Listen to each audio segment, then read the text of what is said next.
A service of KIBMradio.com, the Internet's home for an all old-time radio.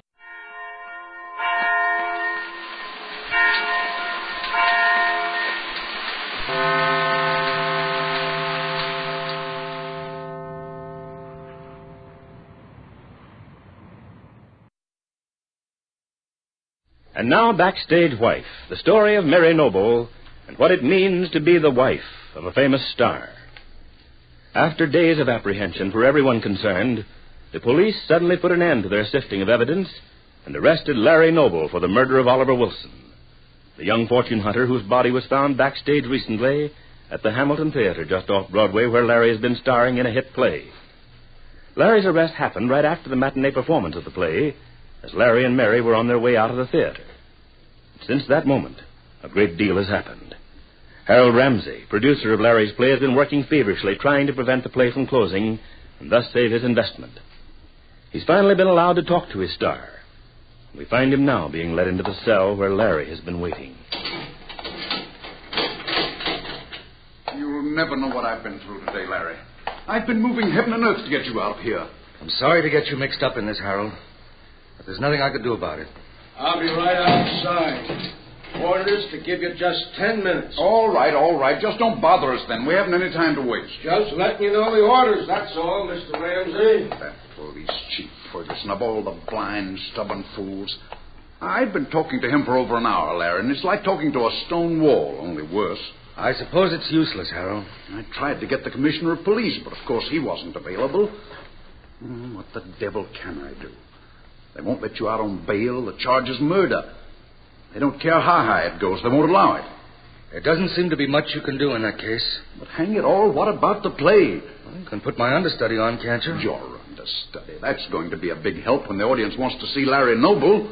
You know perfectly well you're the only reason they buy seats, Larry. I guess they'll have to come down here to see me in my cell, Harold, if they feel so inclined. Oh, now, the devil can you sit there and joke about a thing like this? I'm not joking, but what else can I do? Don't you understand how serious this is? You mean to the play? Or to me? To the play, of course. And to you, if you stop to think about it, Larry. I have thought about it, Harold. In fact, I've thought about nothing else since Wilson was killed. I don't expect to think about anything else until my trial for his murder is over. I don't see how you got mixed up in this. Why the devil are you the one they arrest? They think I killed the guy. Did you? What kind of a question is that? I don't know what to believe anymore, Larry. This is the worst nightmare I've ever lived through. And all because you had to talk me into putting that confounded Claudia Vincent into the play. Well... Yeah, she ran off and married Wilson and, of course, had to bring him around to the theater. If you'd only let well enough alone, Larry, we'd be doing sellout business now and no trouble at all. That thought has occurred to me a few times, Harold.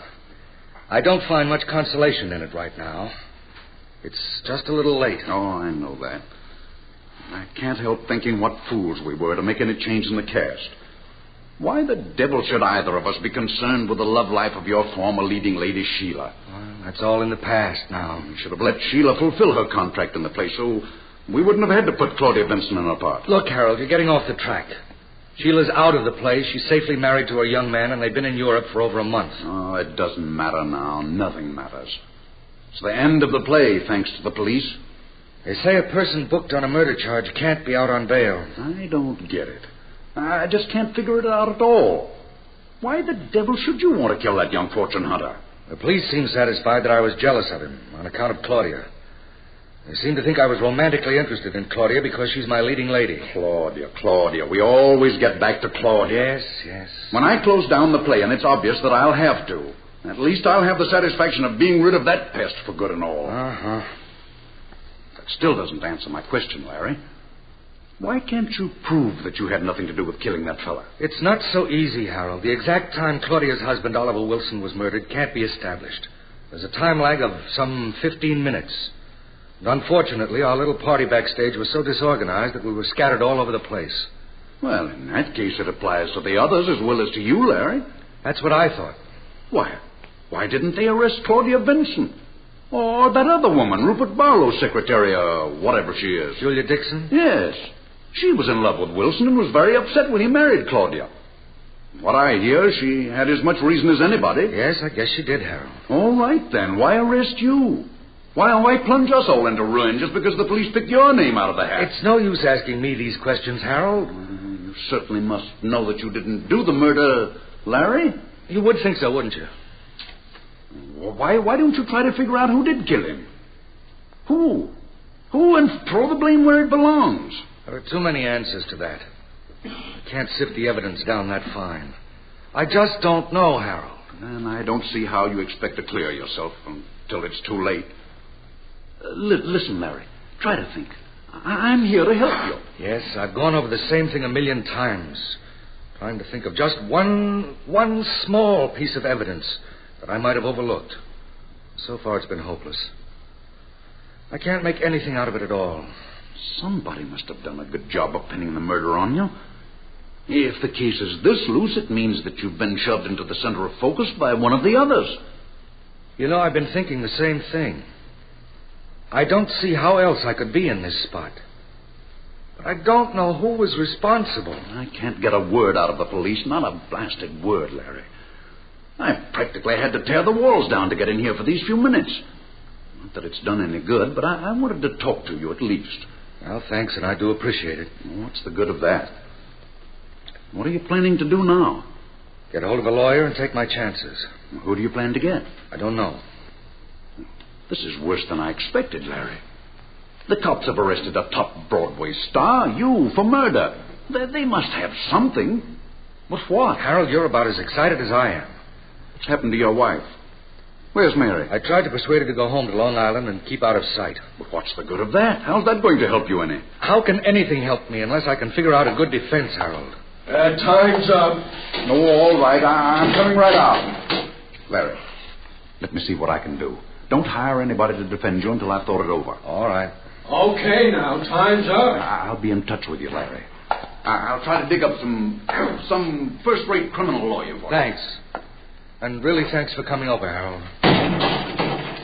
It'll be a mess no matter what. I'll do the best I can. And as Harold Ramsey leaves Larry's cell with barely concealed fury, we find Mary talking solemnly to wealthy Rupert Barlow, who is secretly infatuated with her. In the living room of his town apartment overlooking Central Park, Mary is saying, "Oh, Rupert, I've never felt so utterly helpless or useless. I feel there must be something I can do. And still I just sit here talking while Larry is being held, charged with murder." It's only natural that you should be so disturbed, Mary. I want you to feel entirely free to pour out all your thoughts to me. It's good for you to get it off your chest. Oh. But at the same time, I want you to realize that I mean to take charge of everything. But I don't see why you should, Rupert. It's up to me to find the means to help Larry. Nonsense, my dear. Although I realize how desperately you want to help, don't forget these trial lawyers are very choosy, my dear Mary. And as much as I hate to mention this, they come high. Yes, I know. I don't suppose we could possibly afford the kind of lawyer that Larry should have to defend him. I keep hoping that something will happen to make the police understand they've made a horrible mistake. Well, it's natural for you to clutch at straws, my dear, but it's not going to save your husband. That's why you must leave the arrangements for legal counsel to me. Who? I have a man in mind. He's a brilliant trial lawyer, and he'll do everything that can possibly be done. Can you tell me who you have in mind? I was thinking of Clarence Brewster. Oh, Clarence Brewster. He's a very clever man, a magnificent fighter. Yes, I'm sure he is. But somehow he's been connected with so many questionable cases. Clarence Brewster has successfully defended more men than anyone in this state. I realize that, Rupert. I'm sure he's very clever. But I'm not certain that Larry would approve of having him for his defense lawyer. Why not? Well, Larry has often told me he doesn't think very highly of Mr. Brewster. Well, perhaps now that Larry is charged with a murder, a charge that carries a death sentence if he's convicted, he may feel differently about his counsel. Oh. In any case, I recommend Brewster without any qualifications. There's no one available who could possibly have as much to offer. What's more, I know I can get him, since he owes me consideration for some rather important favors I've done him. Oh, it's terribly good of you to take this trouble, but I do think you should speak to Larry about it first. My dear Mary, there's no time to be lost. Surely you must realize this. Every day that's wasted only makes it much worse for your husband. Now, I don't like to alarm you anymore, but I must say that the police evidence against Larry is very strong. What? I've already checked into that. You can't afford to let anything hinder his chances for escaping a verdict of guilty. Oh. The sooner this lawyer is called in, the better. I'm sure you know more about these things than I do, Rupert. Of course I do, my dear. Now, I suggest that you stay here and try to compose yourself while I go out and have a talk with Brewster. I'll be back as soon as I can, because I'm going to be with you as much as possible during this painful time. Mary Noble smiles at Rupert Barlow with gratitude, believing he's being a devoted friend to herself and Larry. Only the future can reveal whether this is true or whether Rupert's generosity is prompted by ulterior motives. Be sure to be listening tomorrow to Backstage Wife, the story of Mary Noble and her husband Larry Noble, famous Broadway star.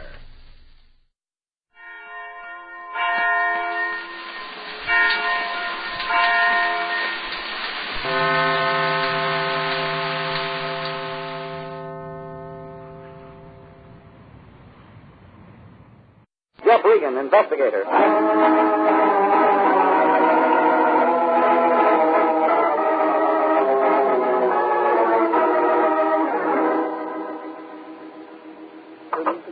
Mr. Regan? Huh? You are Mr. Regan, the detective? Yeah. Please, Mr. Regan, I need your help. Could you help me? Oh, said I didn't get the name. I am Romano. Elio Romano. Oh, sit down, Mr. Romano. Thank you.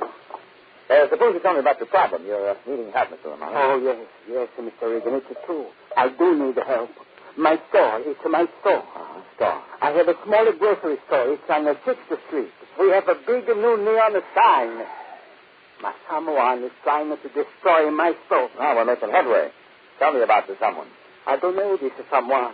If I should get my hands on them... My windows? No. They tried to burn it down. They tried to burn my store. When? Last week, Thursday. Call the police? Yes. And then what? Well, they said there was an accident.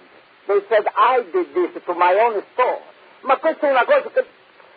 Oh, mamma mia. And you're sure it was no accident? Mr. Regan, would I destroy the one thing Maria and I have given our lives to make? Would I so much as harm a single little glass window? No, I would not. Where'd the fire start? In the back room where the can got stored. What time of day? Night. It was at night.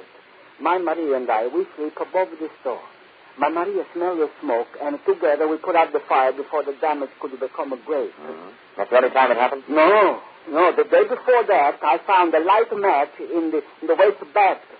It was just as I was closing for the night. Well, I stopped this one very quick. 2 nights in a row.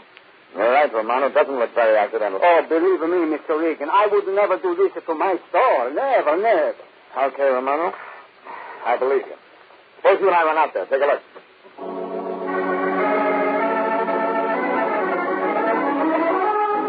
The little man with a wrinkled brow got in the car beside me, and we drove out 6th Street, past Alvarado, past Union. We parked in front of a small grocery store with a big neon sign over the door. The sign said very proudly, Romano's. And my client, Romano, glanced at it, nodded approvingly, and we walked in. Oh, Elio, you back to save me. That foolish woman. Of course I'm back to save me. This is Mr. Regan, the detective. See. Mr. Regan, my wife, Maria. You're a very foolish woman. Elio, twice ready to mad. How do you do, Miss Romano? The pig of a husband. If you worry about him and his first horse, he's call you foolish. If you do not worry about him, he's sure you don't care. Mr. Regan, please, come with me. Right away, I'll show you where the fire starts. Please, come with me.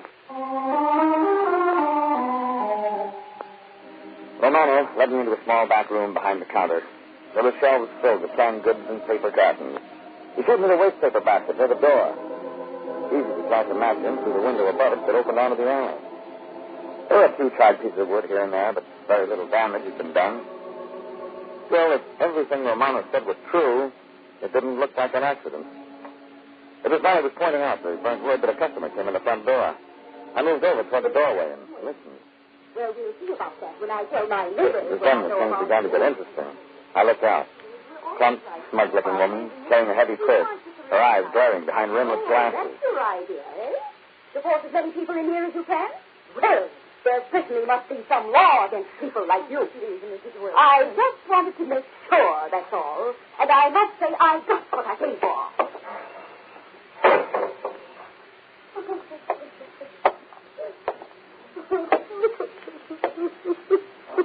What was that all about, Mrs. Romano?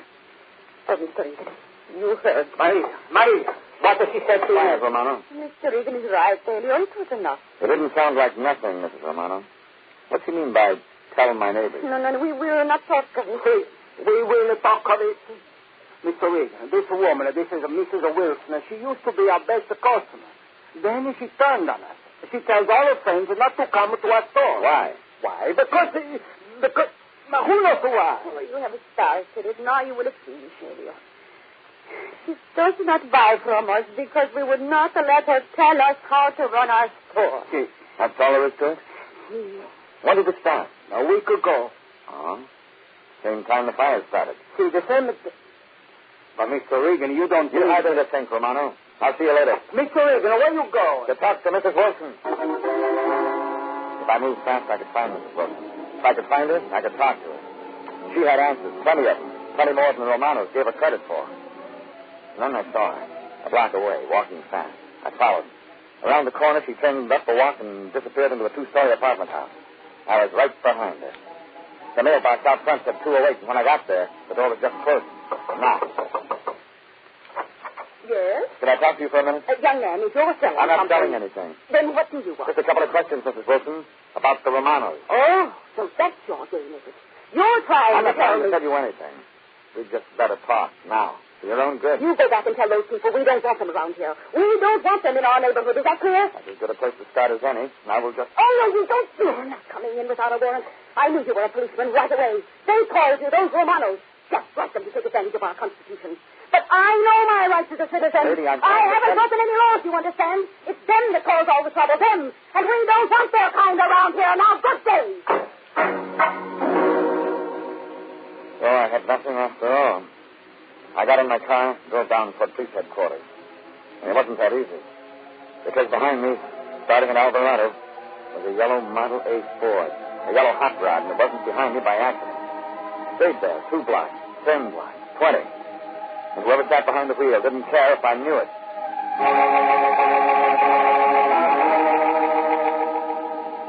We stayed that way until we reached the block without traffic, and then suddenly the yellow car gunned up in the rearview mirror. And I could see a young kid hunched angrily over the steering wheel, and there wasn't any doubt about what a kid like that had on his mind or what he was going to do. He moved the car up close, next to mine, and yelled something angry kids yell, and suddenly his yellow coupe shot out ahead, cut into me.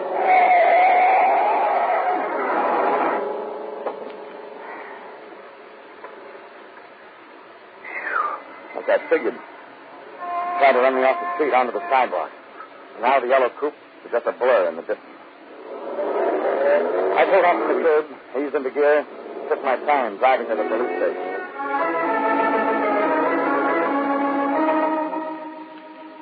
The police told me to check with the arson squad. The arson squad told me to check with the sergeant. And to make a rotten day just that much rottener, the sergeant turned out to be a guy I knew, named Bowles. All right, what do you want, Regan? Transferred from homicide, Bowles? I don't need any of your lip today, Regan. I'm busy. What do you want? You handle the Romano investigation? Romano, who's that? It's the poor guy who happens to own a grocery store. Romano. Yeah, I checked it out last week. For your information, this client of yours, Romano, has his grocery store well covered. You know what they call it, Regan? Fire insurance. Lots of fire insurance. And that's what I got from Sergeant Bowles. I left the station, drove down to a top house on 3rd Street, had myself a big dinner, and tried to think. And it wasn't that easy. Ideas would fit together during the salad and go to pieces during the steak. By the time I got to dessert, it was anybody's guess. I paid the blonde waitress and drove out 6th Street, watching the streetlights go on and hoping one of them would shed some light on the problem. But when I got past Alvarado, I didn't have time to think. I stepped on the gas, drove faster. Into the street becoming crowded, alive. Into confusion and fire engines. Into shouts and smoke. A man in a fire helmet directed me over to the side of the road, and I parked and got out. Walked into the excitement and confusion and heat. And into a sweaty, curious, open-collared, open-mouthed, hot-eyed, staring mob. Into a shout all around me. Hey, Joe. Hey, Agnes. Hey, Pete. Come take a look. Romano's, the grocery store. Burning down, yelling and cheering, shouting.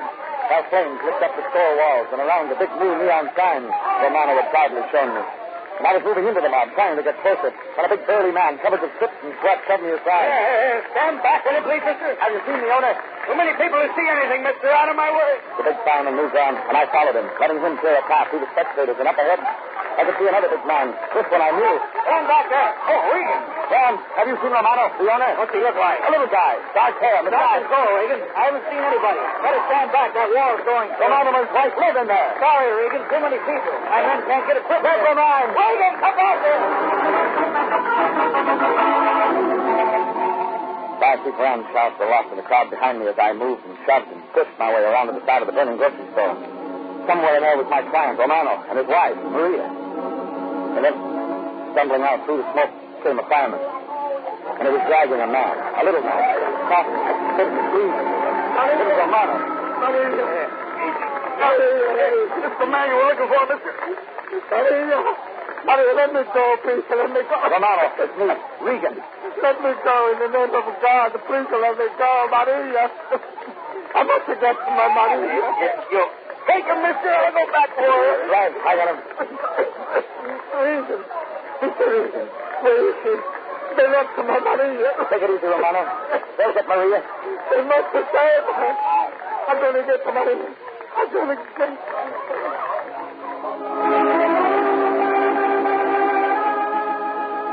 I pulled the little man away from the smoke and heat and people, stretched him out on the pavement. In a few minutes, his breathing became regular and the coughing stopped, and he slept. And 10 minutes after that, the big fireman came out with Maria and placed her on the pavement beside her husband. Only Maria wasn't coughing or breathing. She was dead.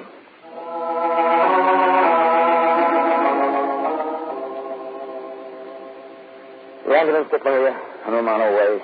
The fire hissed steam where the fireman's hoses poured gallons of water. And soon even the crowd had lost interest.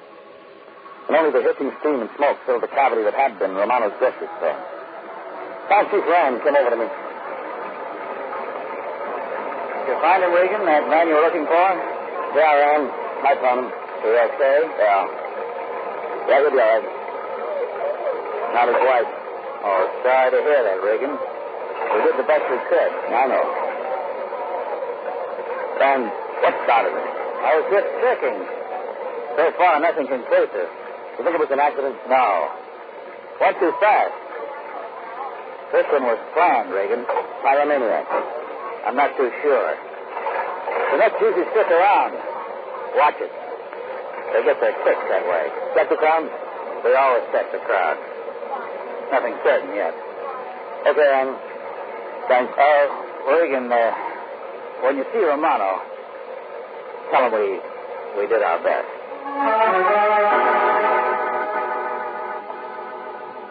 I left Rand examining the charred scraps of what was left of Romano's grocery store, and I walked down the street, thinking, putting the twos with other twos and trying to make fours.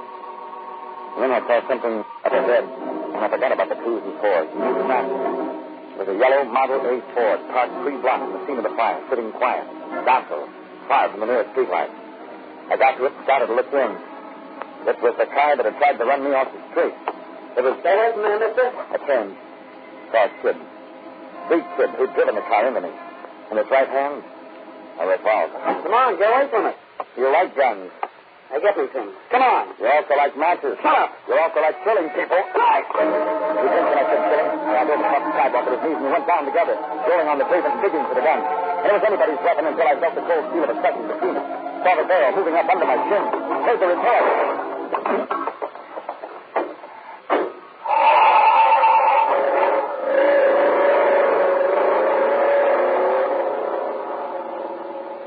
Kid was gone.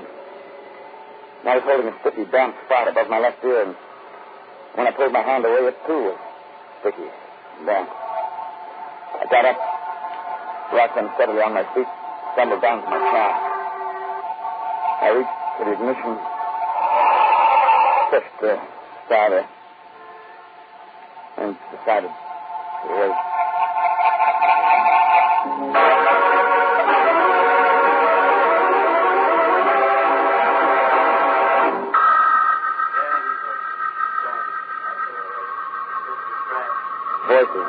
faces, some voices and lights, and a big blank wall was there. I waited, not being sure, and then I opened my eyes, and the blank wall was the ceiling, and the face was Sergeant Bull. He said it was just a scratch. Lay down. What's going on around here? Said lay down. You want to hurt something or something? Bullshit. You must think. Where are we? Georgia Street receiving. Huh? Only why Rand had brought Rand brought me here. You found you in your car. You were out. Way out. Romano. Is he okay? Yeah, he's okay. His wife, Maria. Does Romano know? Yeah, he knows. Bull. Yeah? You still figure Romano burned his own store down? Shut up. Besides, suppose you answer a couple of questions. Okay. Just ask me. Bull got me, and I told him. And he folded his notebook and he walked out. I got up, checked my legs and the bandage over my left ear, danced down the hospital corridor, and walked out. 30 minutes later, the cab let me off where I'd last seen that yellow coupe, and I began to check garages. And the first one I checked was behind the apartment building where Mrs. Wilson lived. And I got nothing. 30 minutes after that, I'd covered her side of the block and was on the last apartment across the street. 4 garages, side by side. First, Chevy. Second, Dodge. Third, Ford. Not a new one. It was a coupe like the yellow one I was looking for, only this was black. Shiny black. Shiny black. That was worth something. I moved into the back garage and looked close at that Model A and reached out and touched the shininess and brought my finger back fast. Sticky. Wet. Nearly painted. What are you doing back here? Short, fat with a flashlight beam in my eyes. Come on, speak up. What's your business? Turn off your light. Not a chance, mister. I'm on. I said turn it off. Hey. Whose car is this? None of your business. I said whose car? This is my property, mister. You... It ain't my place to give out information on my tenant. Oh, you want to live in your apartment? Well, Does he? Well, I rent that garage, mister. $5 a month. But the guy who owns the car doesn't live here? It ain't no guy, mister. Woman pays the bill. A woman? A plump woman wears rimless glasses.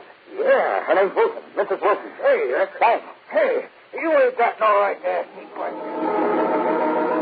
I moved around the building, across the street, double time. Double time up the stairs. Up to the place I'd been earlier in the afternoon. It was late now, very late. But whether she liked it or not, Mrs. Wilson was getting a caller. I leaned on the bus and stayed on it. And midnight or not, Mrs. Wilson was going to answer if it took me home. What's the meaning of this? The very idea... Oh, it's you. Well, see here. I'm coming in, Mrs. Wilson. I won't have with you. I'm calling the manager. That's what I'm going to do. I'm coming in, Mrs. Wilson. You policemen have no right to disturb peace-loving citizens. I'm not the police, Mrs. Wilson. You're not the police? Well, Investigator. Not this time. Out of my house, you will. Get out of it. Shut up. And what do you want? Your son. If he is your son. You're very crazy. My son is out of town. Really? He's been gone since yesterday. He's visiting his aunt. That's right. He left on the train for Santa Barbara. That's where my sister lives. Tommy left yesterday morning.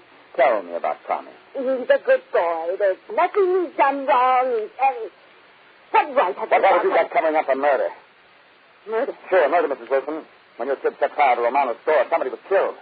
The law can call that manslaughter, Mrs. Wilson, but you and I know it's murder. You're lying. You're making Why, Mrs. Wilson? That's all I want to know. Why? Why did you knowingly let your kid set fire to that store? What kind of a distorted brain? You shut up. What those people got, they deserve. We don't want their kind in this neighborhood. We've got our rights. Who's we? Citizens. Real American citizens. Oh, Romano's not, is that it? There's no place I else. think I'll just look around, Mrs. Wilson. Where are you going? Look around. Something brought this business to a boil. You stay out of there! Oh, I wasn't going in. But since you made a point of it. Kitchen. You get out of here. Now, why would you care if I looked in your kitchen, Mrs. Wilson? Interesting. There, Regan. You've got no right to come in here. Sugar, soap, lots of it. Let's see. Yeah. There are about 2 dozen cans of coffee. Couple of cases of soap. Then there's the sugar there. I paid for it. It's my right to buy what I want. Romano can't tell me what I'm supposed... Romano tried to tell you how much you could buy. No, Bertie, Sophie Foreigner's going to tell me what I That's right. You're an American. A real patriotic American. Right. The Constitution says you've got a right to buy as much as you want any time you want. You've got your rights. Remember, you're telling me that. So I'll thank you to keep your nose Your out of kind my belongs behind bars, Mrs. Wilson. What? Your kind can't eat off the same table with Romano's. Your kind belongs out back in a pig pen, where you can wallow in your soap and coffee and sugar and grease. Get back with the pigs, Mrs. Wilson. Somebody left a loophole in the Constitution. Stand right where you are, mister. Well, that makes it complete. Oh, Tommy.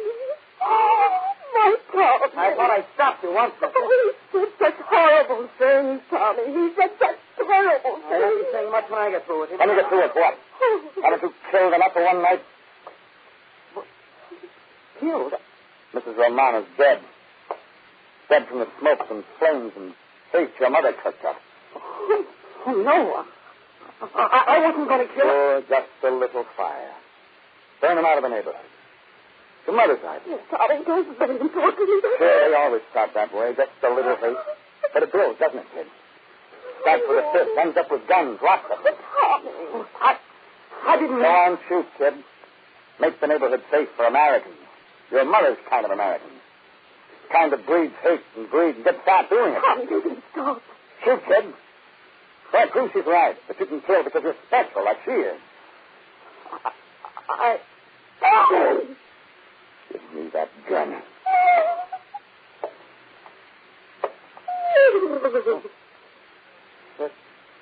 Gun. Gun. Thanks. There must be something in the Constitution that fits you, Mrs. Wilson.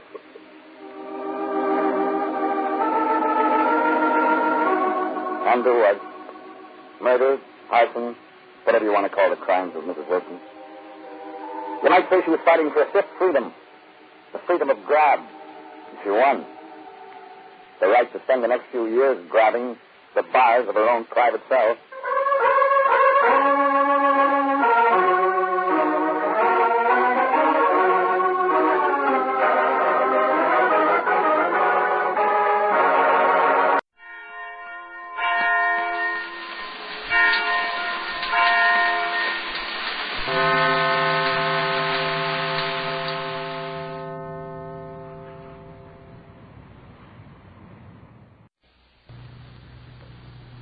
Ladies and gentlemen, next week, Thursday, August 24th, Dragnet will be heard 1 hour earlier at 9 p.m. Eastern Daylight Saving Time.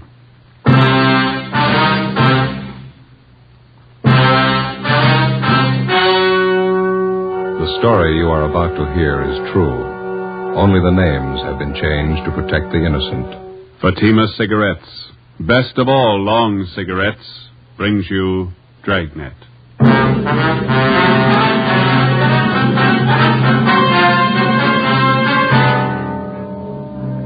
You're a detective sergeant. You're assigned to Juvenile Bureau. A vicious case of wanton and willful destruction of private property occurs in your city. Suspicion points to a juvenile. Your job, find him. If you want a long cigarette, smoke the best of all long cigarettes. Smoke extra mild Fatima. Yes, Fatima is the king-size cigarette which contains the finest Turkish and domestic tobaccos superbly blended to make it extra mild, to give Fatima a much different, much better flavor and aroma than any other long cigarette. That's why Fatima has more than doubled its smokers coast to coast. Enjoy extra mild Fatima yourself. Best of all, long cigarettes. It's wise to smoke extra mild Fatima. It's wise to smoke extra mild Fatima.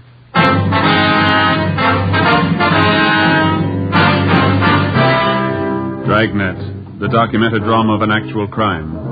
For the next 30 minutes, in cooperation with the Los Angeles Police Department, you will travel step by step of an actual crime. For the next 30 minutes, in cooperation with the Los Angeles Police Department, you will travel step by step on the side of the law through an actual case from official police files. From beginning to end, from crime to punishment, Dragnet is the story of your police force in action. It was Tuesday, April 10th. It was cool in Los Angeles. We were working the day watch out of Juvenile Bureau. My partner's Ben Romero. The boss is Inspector Bowling. My name's Friday. It was 9:35 a.m. when we got to 1335 Georgia Street. Captain's office. I won't ask you to sit down. We're not going to be here that long. You sound mad. Get your hats. Right waiting. Where's your car? Right out front. All right. What's up? A rotten mess.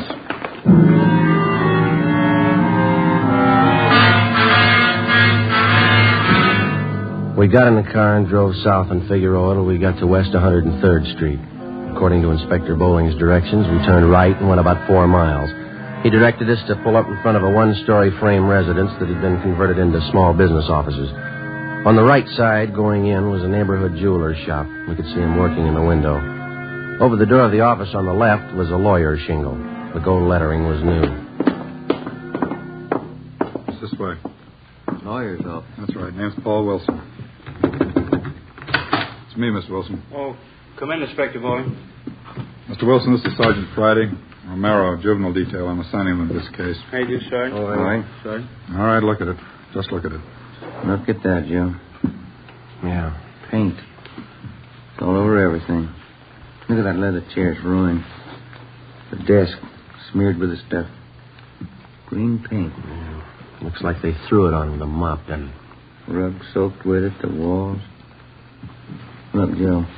They even got the clock. Yeah. Take a good look. Remember it when you tag whoever did it.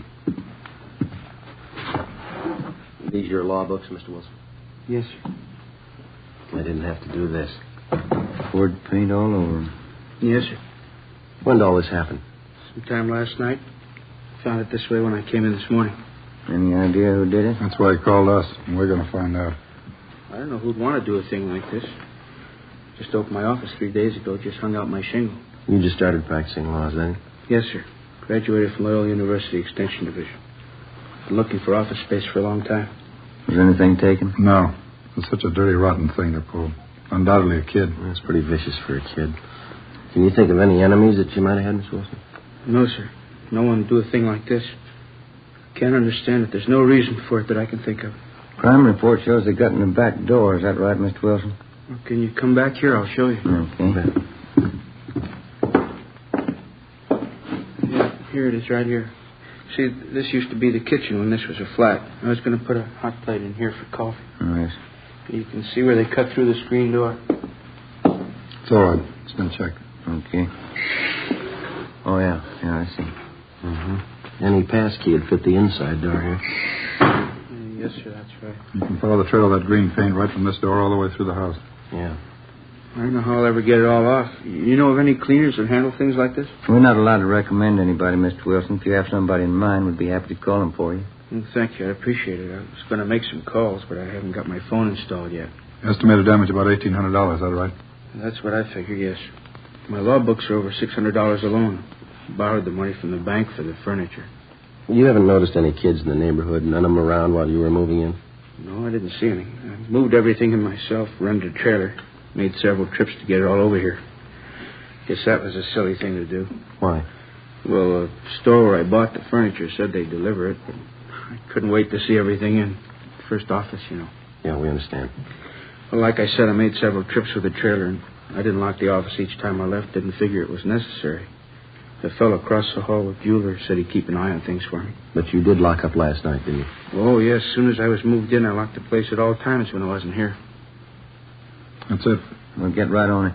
I don't have to tell you again. I want a fast answer. Where do we start? With an empty paint can. Before we left Attorney Paul Wilson, we took a sample scraping of the green paint to serve as a color check. We started to canvass the neighborhood door to door. We covered the area for a radius of 6 blocks, questioning the residents and checking out the youngsters. We failed to come up with anything. We figured another good angle was to try the schools in the area. We checked on the students who had been in any kind of trouble involving malicious pranks. We had the principals line their students up. We looked them all over thoroughly for any evidences of paint of any kind on their person or on their clothing. The few leads we found led nowhere. After a week without success, we went back and rechecked the neighborhood, the paint stores, to see if anyone had bought any green paint, anyone they might have forgotten to tell us about the first time through. No leads. Monday, April 18th, Ben and I stopped for a Coke at a hot dog stand on the corner of 103rd and Oakview Avenue. A couple of Cokes, please. You want to help yourself, sir? Yeah, okay. Here's one. I don't see any more. There's one laying on the side. No, over there with the grape. Oh, yeah. Let me get it for you. Oh, thanks. Here you are. Good.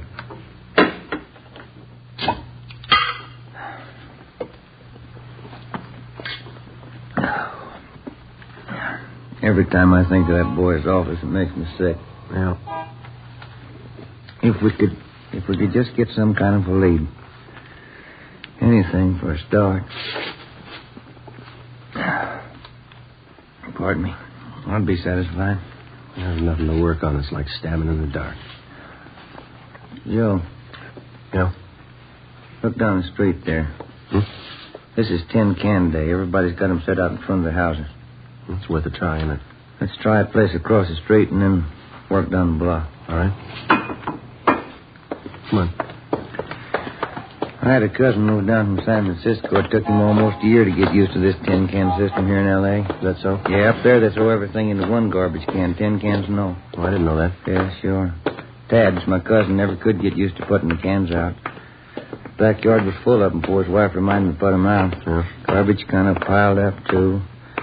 They wouldn't pick it up with the tin cans in it. Yeah. You want to check these here? I'll get right. this bunch here. Okay. Don't see any paint cans. No, none here either. How about those down there? Okay. Let's go. I'll get this box. Wonder if this is any good. What's that? Prune juice. See a lot of empty bottles. Any paint cans? No. Let's go. That's the way it went. Block after block, house after house. We covered 5 blocks, checking the containers full of empty tin cans. Found a few paint cans, none of them the right color, or any combinations that would go together to make the right color. It was a tiring job, but we figured it was at least a place to start. Sure a lot of cans here. There must be a new bride, huh? I don't know. Did you find anything? No, not sure. How about this? Huh? This one. 1 gallon can. Green. Let's ask.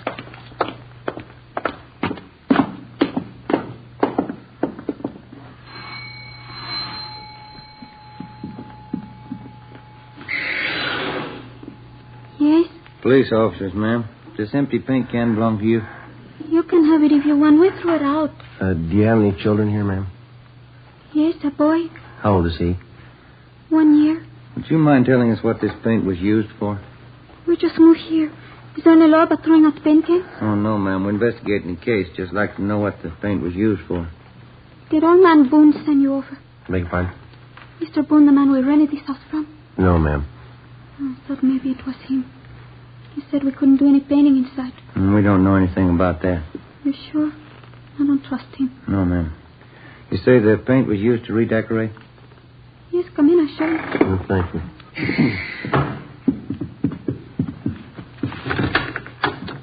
In here.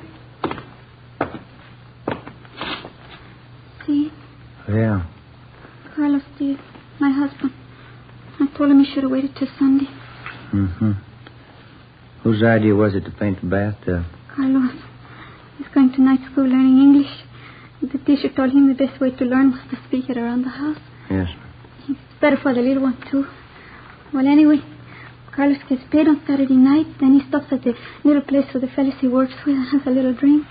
He gets his paycheck cash there. Mm-hmm. When he came home, he said he was going to paint the bathroom for me. This is all a little good. I was in the kitchen and I yelled to him to paint around the top. Around the top, I say. Yeah. Like I said, he doesn't know English too good yet. We have a green tub. I see. Well, thank you. He's going to clean the tub next Saturday. We use the shower. Painted that, too, didn't he? Well, Thank you very much, ma'am. I'm sorry to have disturbed you. Oh, that's all right. I'm worried about next Saturday night. Why is that? There's no telling what he's going to do with that paint remover.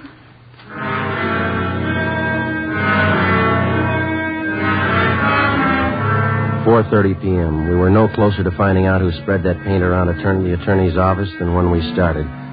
We continued checking the neighborhood, but we found nothing. A few minutes before 5, we got a call to check back in with Inspector Bowling. You do any good out there? Nothing at all. Well, we had a little action, a new one. No, what's that? Came in about an hour ago. Somebody poured kerosene on 3 palm trees and set them on fire. 3 trees, 3 different blocks. Yeah. Kept the fire department busy. Tied up the traffic for several hours. I've sent additional juvenile cars out there to cover happened in the same general area as the paint job. Any leads? No. Anyone who would smear paint over an office might set a palm tree on fire. Same type of gag, malicious mischief. Think there's a connection between the two? Well, it's anybody's guess. Paint routine's a new one, so's the palm trees. They're both one-time only shots. Maybe the two connect somewhere along the line. Maybe. Well, it's got us stopped. We can't even find a place to begin. We've tried everything we know. Starting again tomorrow. It isn't going to make that young lawyer feel any better. Yep. Who? Will you take him down to the detention room? He does, huh? All right, I'll see him. Yeah, right now. 16-year-old boy out there says he's got to see me. Would you like to talk to him alone? No, that's all right. You stay. Come in. You're the chief? My name's Bowling, Juvenile Bureau, yeah. Could I talk to you alone? Well, these officers work with me. Can you talk in front of them, son? I guess so. Well, come on over here. You want to sit down, son? I'd rather stand if it's okay. All right, what's on your mind? I want to confess. What do you want to confess, son? I murdered somebody.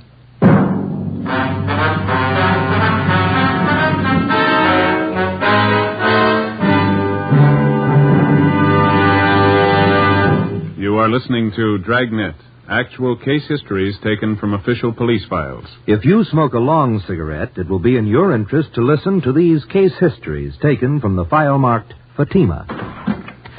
On this card, reporter Lee Silver's statement. I need an extra mild cigarette. No other long cigarette I've tried is as mild as Fatima. Here's Nurse Shirley Gelman's statement. When I go off duty, I appreciate a mild cigarette. Fatimas are extra mild. I can enjoy them more. On this card, the statement by drama critic Richard Watts, Jr. Anyone can tell Fatima contains the finest tobaccos. It's extra mild, has a much better flavor. All agree it's wise to smoke extra mild Fatima, and that's what more and more smokers are discovering every day. Yes, actual figures show extra mild Fatima has more than doubled its smokers coast to coast. So enjoy extra mild Fatima yourself. You'll agree. It's wise to smoke extra mild Fatima. It's wise to smoke extra mild Fatima. Best of all, long cigarettes. Next week, Thursday, August 24th, Dragnet will be heard 1 hour earlier at 9 p.m. Eastern Daylight Saving Time.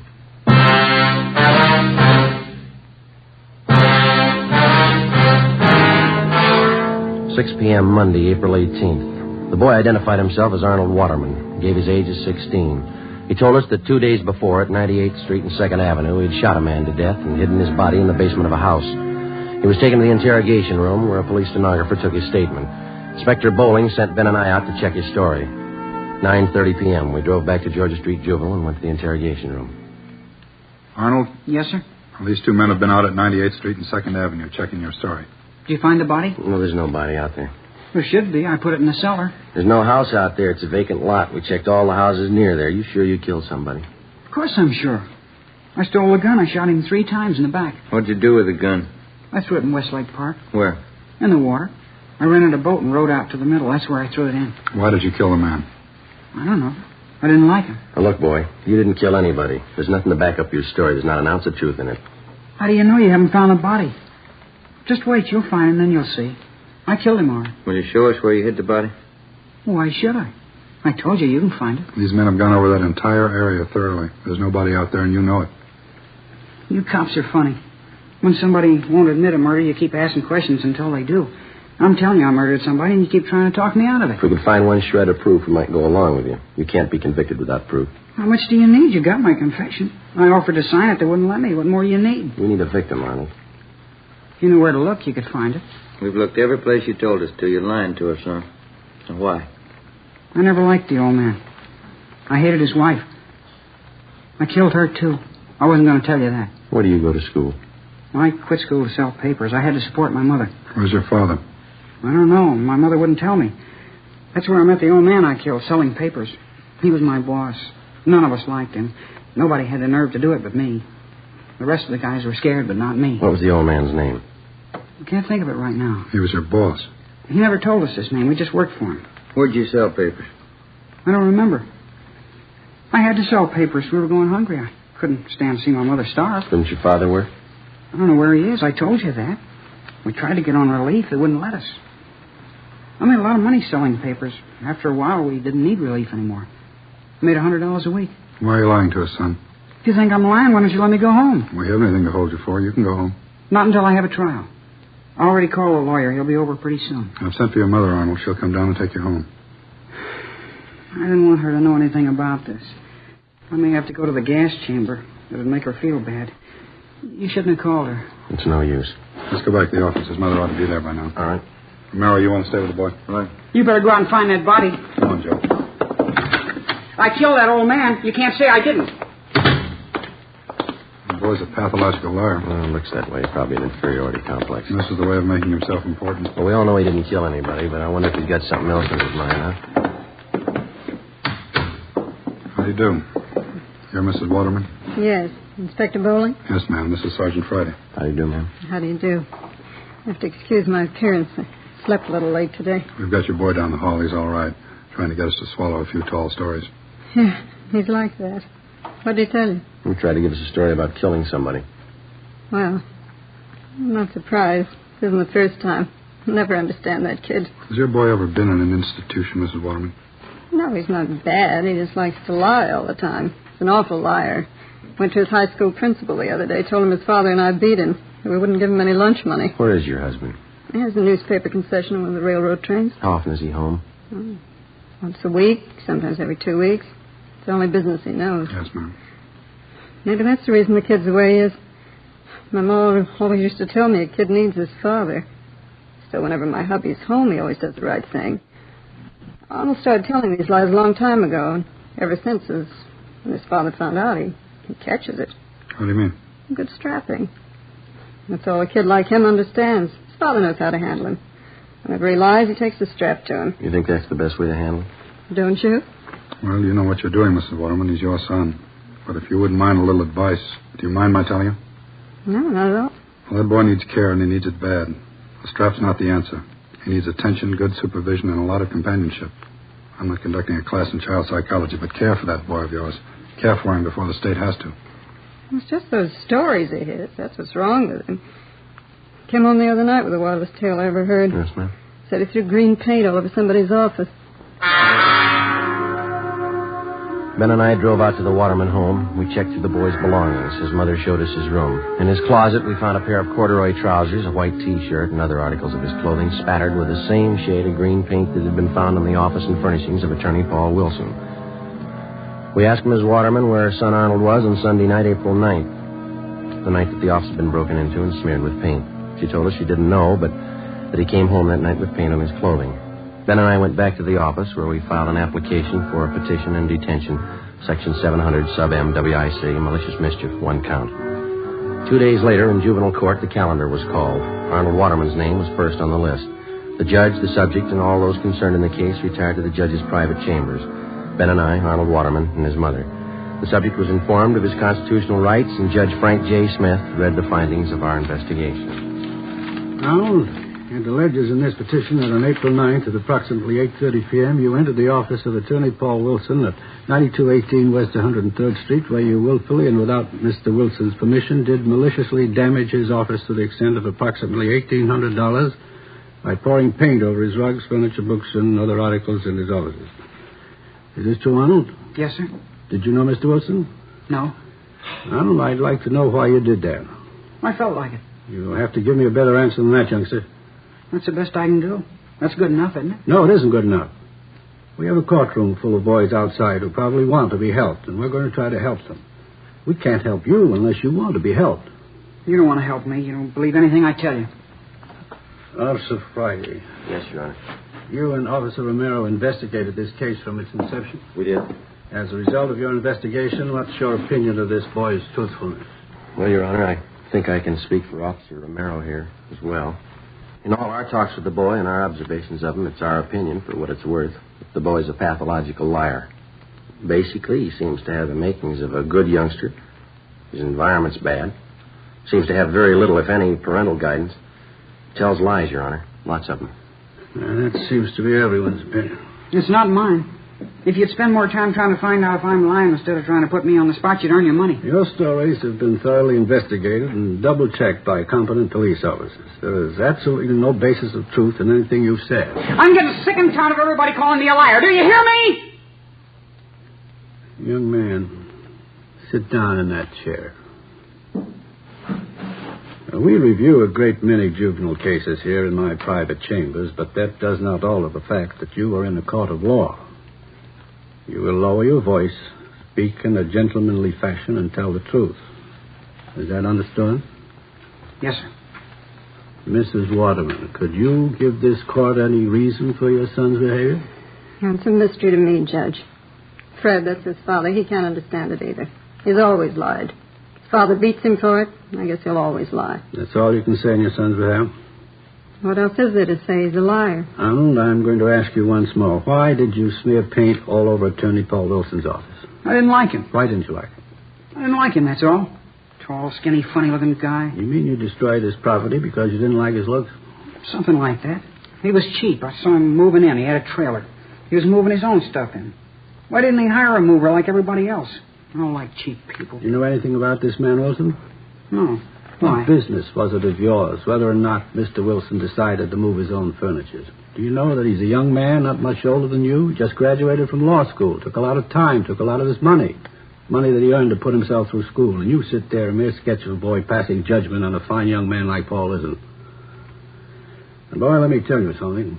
I don't know if you're a God-fearing lad or not, but you'd better fall on your knees and ask forgiveness and hope that somebody hears you, that he hasn't lost patience with you. You better raise up those sights of yours, lad, and pray for forgiveness. I hope those tears mean something. Now, do you have anything to say before I pass judgment on this case? Yes, sir, I have. I'd like to tell you about something else I did. There were some palm trees out there. I put kerosene on them and set them on fire. Last Friday, would you know anything about this? Yes, Your Honor. That checks with the reports. Any property damage? No, Your Honor. Kept the fire department pretty busy. That's about all. I didn't kill anybody. I just made that up. Yes, we know, Arnold. Do you have anything else to add, Mrs. Waterman? No. I don't know what else you can do with a kid. I'm glad it's somebody else's problem. According to the findings of the probationary officers and the investigating officers and what I've heard and observed in these chambers, I have no alternative but to remove this boy from his present home and environment and place him in a foster home where he will receive closer supervision and the care that he requires. Does that meet with your approval, Mrs. Waterman? It's fine with me, Judge. Fred and I can hardly make ends meet now, and it's a shame to waste what money we have on this kid. It's all I can do to squeeze out the new clothes I need. Then you approve this plan? I can't wait to tell Fred. Well, when you tell Fred, you can also tell him the taxpayers are not going to assume the burden of the mistakes that you and your husband lavished on this boy.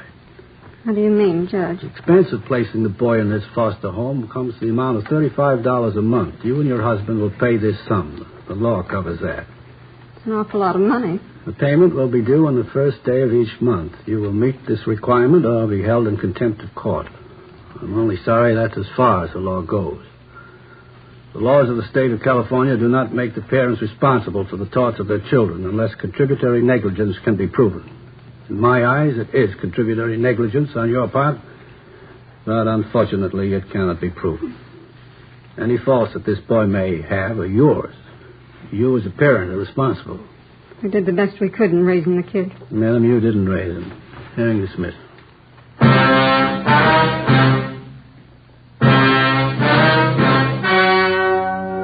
The story you have just heard was true. Only the names were changed to protect the innocent. On April 18th, the hearing was held in the private chambers of Judge Frank J. Smith, Juvenile Court, City and County of Los Angeles, State of California. You have just heard the results of that hearing. And now, here is our star, Jack Webb. Thank you. The working detective in the process of apprehending criminals devotes his full time and energy to the job. His alertness, intelligence, and a great amount of patience. So with a cigarette. The makers of Fatima cigarettes employ these same qualities in blending the finest Turkish and domestic tobaccos to make Fatima extra mild. Best of all, long cigarettes. Now, if you're a long cigarette smoker like I am, then buy Fatima. You'll find, as I have, that every pack is extra mild. Smoke Fatima.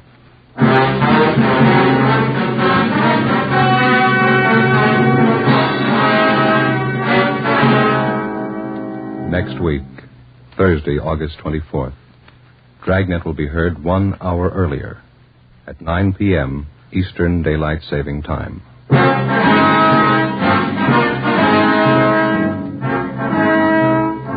You have just heard Dragnet, a series of authentic cases from official files. Technical advice for Dragnet comes from the Office of Chief of Police W.A. Parker, Los Angeles Police Department.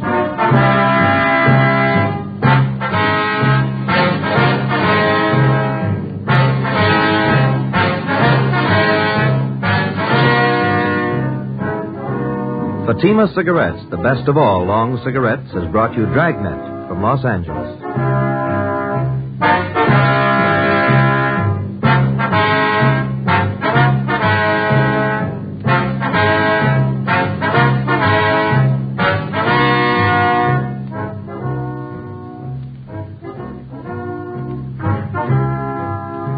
Now hear Sarah's Private Caper. September 7th, it's Father Knows Best on NBC.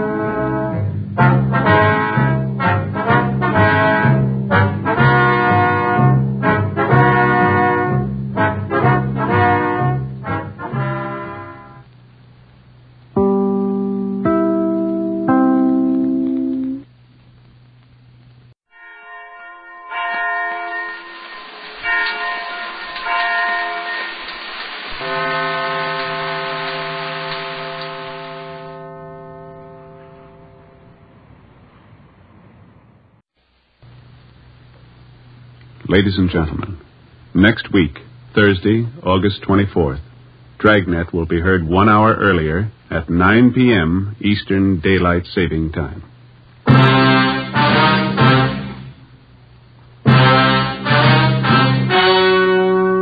The story you are about to hear is true. Only the names have been changed to protect the innocent. Fatima Cigarettes, best of all long cigarettes, brings you Dragnet.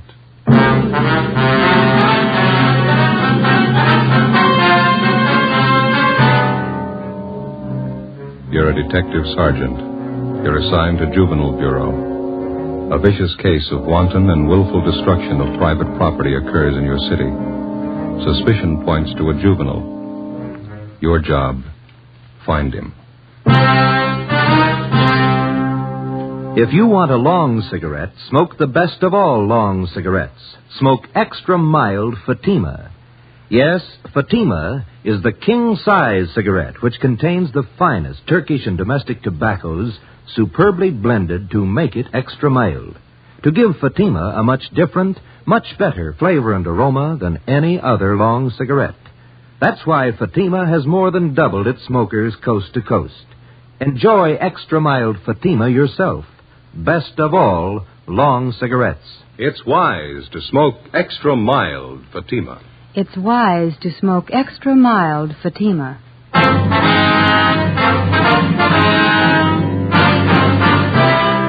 Dragnet, the documented drama of an actual crime.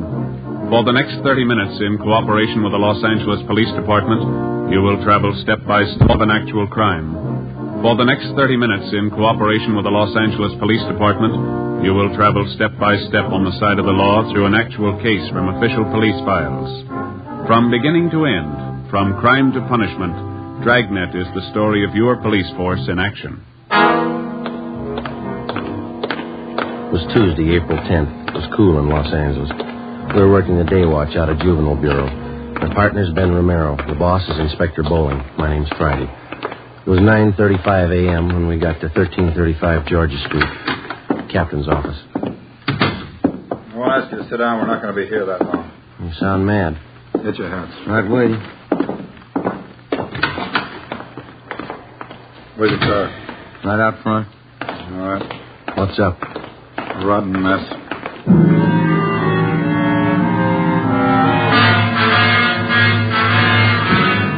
We got in the car and drove south on Figueroa till we got to West 103rd Street. According to Inspector Bowling's directions, we turned right and went about 4 miles. He directed us to pull up in front of a one-story frame residence that had been converted into small business offices. On the right side, going in, was a neighborhood jeweler's shop. We could see him working in the window. Over the door of the office on the left was a lawyer's shingle. The gold lettering was new. It's this way. Lawyer's office. That's right. Name's Paul Wilson. It's me, Miss Wilson. Oh, come in, Inspector Bowling. Mr. Wilson, this is Sergeant Friday. Romero, juvenile detail. I'm assigning him to this case. How you do, Sergeant? All right. Sergeant? All right, look at it. Just look at it. Look at that, Joe. Yeah. Paint. It's all over everything. Look at that leather chair. It's ruined. The desk smeared with the stuff. Green paint. Yeah. Looks like they threw it on with a mop, doesn't it? Rug soaked with it, the walls. Look, Joe. They even got the clock. Yeah. Take a good look. Remember it when you tag whoever did it. These your law books, Mr. Wilson? Yes, sir. I didn't have to do this. Poured paint all over them. Yes, sir. When did all this happen? Sometime last night. Found it this way when I came in this morning. Any idea who did it? That's why he called us, and we're going to find out. I don't know who'd want to do a thing like this. Just opened my office 3 days ago. Just hung out my shingle. You just started practicing laws then? Yes, sir. Graduated from Loyola University Extension Division. Been looking for office space for a long time. Was anything taken? No. It's such a dirty, rotten thing to pull. Undoubtedly a kid. That's pretty vicious for a kid. Can you think of any enemies that you might have had, Miss Wilson? No, sir. No one would do a thing like this. Can't understand it. There's no reason for it that I can think of. Crime report shows they got in the back door. Is that right, Mr. Wilson? Well, can you come back here? I'll show you. Okay. Yeah, here it is, right here. See, this used to be the kitchen when this was a flat. I was going to put a hot plate in here for coffee. Oh, yes. You can see where they cut through the screen door. It's all right. It's been checked. Okay. Oh, yeah. Yeah, I see. Mm-hmm. Any pass key would fit the inside door here. Yes, sir, that's right. You can follow the trail of that green paint right from this door all the way through the house. Yeah. I don't know how I'll ever get it all off. You know of any cleaners that handle things like this? We're not allowed to recommend anybody, Mr. Wilson. If you have somebody in mind, we'd be happy to call them for you. Well, thank you. I appreciate it. I was going to make some calls, but I haven't got my phone installed yet. Estimated damage about $1,800, is that right? That's what I figured, yes. My law books are over $600 alone. Borrowed the money from the bank for the furniture. You haven't noticed any kids in the neighborhood, none of them around while you were moving in? No, I didn't see any. I moved everything in myself, rented a trailer, made several trips to get it all over here. Guess that was a silly thing to do. Why? Well, the store where I bought the furniture said they'd deliver it, but I couldn't wait to see everything in. First office, you know. Yeah, we understand. Well, like I said, I made several trips with the trailer, and I didn't lock the office each time I left. Didn't figure it was necessary. The fellow across the hall with Bueller said he'd keep an eye on things for me. But you did lock up last night, didn't you? Oh, yes. As soon as I was moved in, I locked the place at all times when I wasn't here. That's it. We'll get right on it. I don't have to tell you again. I want a fast answer. Where do we start? With an empty paint can. Before we left Attorney Paul Wilson, we took a sample scraping of the green paint to serve as a color check. We started to canvass the neighborhood door to door. We covered the area for a radius of 6 blocks, questioning the residents and checking out the youngsters. We failed to come up with anything. We figured another good angle was to try the schools in the area. We checked on the students who had been in any kind of trouble involving malicious pranks. We had the principals line their students up. We looked them all over thoroughly for any evidences of paint of any kind on their person or on their clothing. The few leads we found led nowhere. After a week without success, we went back and rechecked the neighborhood, the paint stores, to see if anyone had bought any green paint, anyone they might have forgotten to tell us about the first time through. No leads.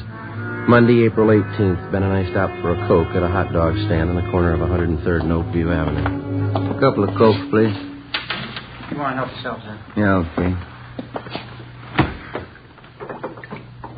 Here's one. I don't see any more. There's one lying on the side. No, over there with the grape. Oh, yeah. Let me get it for you. Oh, thanks. Here you are. Good.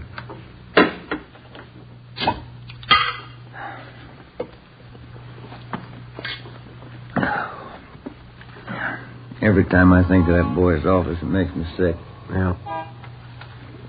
If we could just get some kind of a lead. Anything for a start. Pardon me. I'd be satisfied. There's nothing to work on. It's like stabbing in the dark. Joe. Yeah?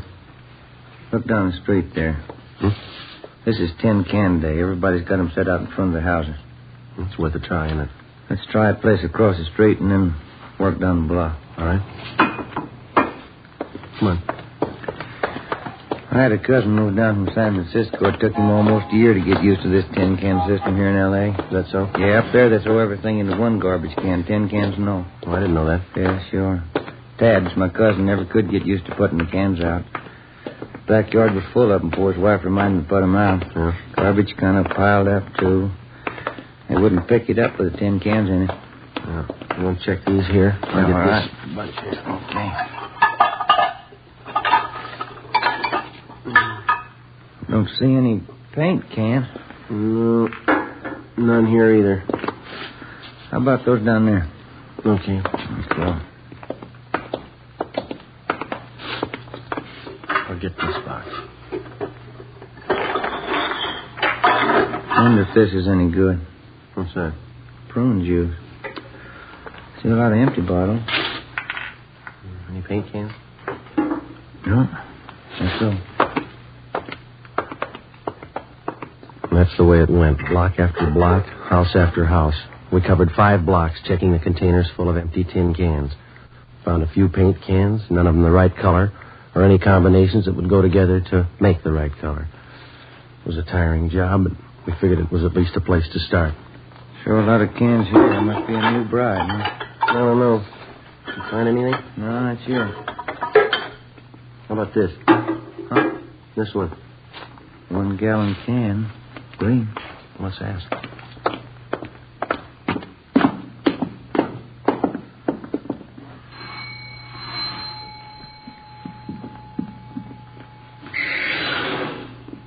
Yes? Police officers, ma'am. This empty paint can belong to you? You can have it if you want. We threw it out. Do you have any children here, ma'am? Yes, a boy. How old is he? 1 year. Would you mind telling us what this paint was used for? We just moved here. Is there any law about throwing out the paint cans? Oh, no, ma'am. We're investigating the case. Just like to know what the paint was used for. Did old man Boone send you over? Beg your pardon? Mr. Boone, the man we rented this house from? No, ma'am. I thought maybe it was him. He said we couldn't do any painting inside. We don't know anything about that. You sure? I don't trust him. No, ma'am. You say the paint was used to redecorate? Yes, come in, I'll show you. Oh, thank you.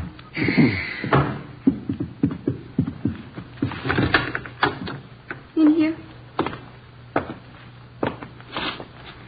See? Yeah. Carlos did.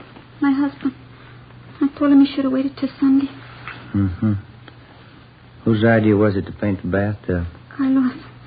He's going to night school learning English. The teacher told him the best way to learn was to speak it around the house. Yes. It's better for the little one, too. Well, anyway, Carlos gets paid on Saturday night. Then he stops at the little place where the fellas he works with and has a little drink. He gets his paycheck cash there. Mm-hmm. When he came home, he said he was going to paint the bathroom for me. I guess he felt a little good. I was in the kitchen and I yelled to him to paint around the top. Around the top, I said. Yeah. Like I said, he doesn't know English too good yet. We have a green tub. I see. Well, thank you. He's going to clean the tub next Saturday. We use the shower. Painted that, too, didn't he? Oh, thank you very much, ma'am. We're sorry to have disturbed you. Oh, that's all right. I'm worried about next Saturday night. Why is that? There's no telling what he's going to do with that paint remover.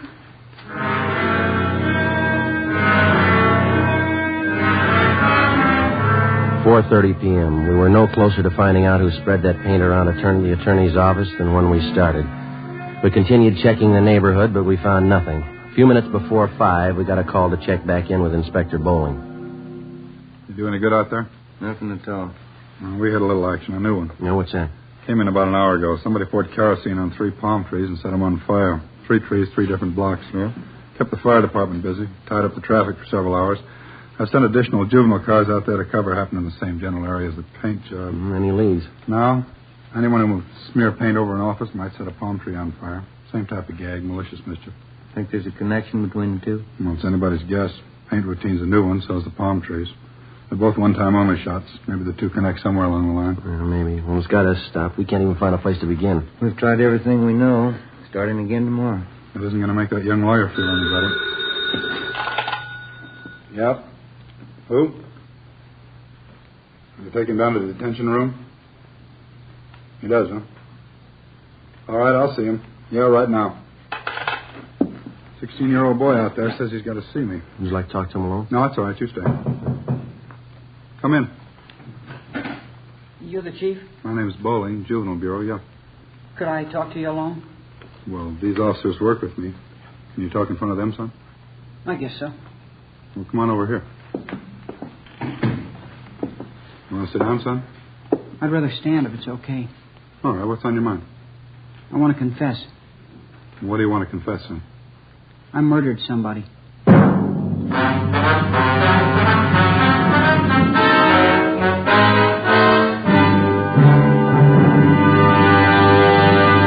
You are listening to Dragnet, actual case histories taken from official police files. If you smoke a long cigarette, it will be in your interest to listen to these case histories taken from the file marked Fatima.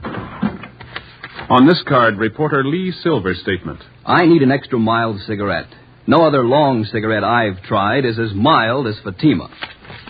Here's Nurse Shirley Gelman's statement. When I go off duty, I appreciate a mild cigarette. Fatimas are extra mild. I can enjoy them more.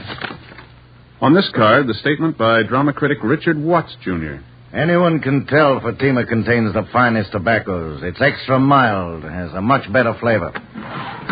All agree it's wise to smoke extra mild Fatima, and that's what more and more smokers are discovering every day.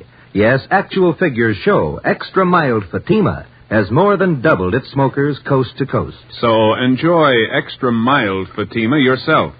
You'll agree. It's wise to smoke extra mild Fatima. It's wise to smoke extra mild Fatima. Best of all, long cigarettes. Next week, Thursday, August 24th, Dragnet will be heard 1 hour earlier at 9 p.m. Eastern Daylight Saving Time.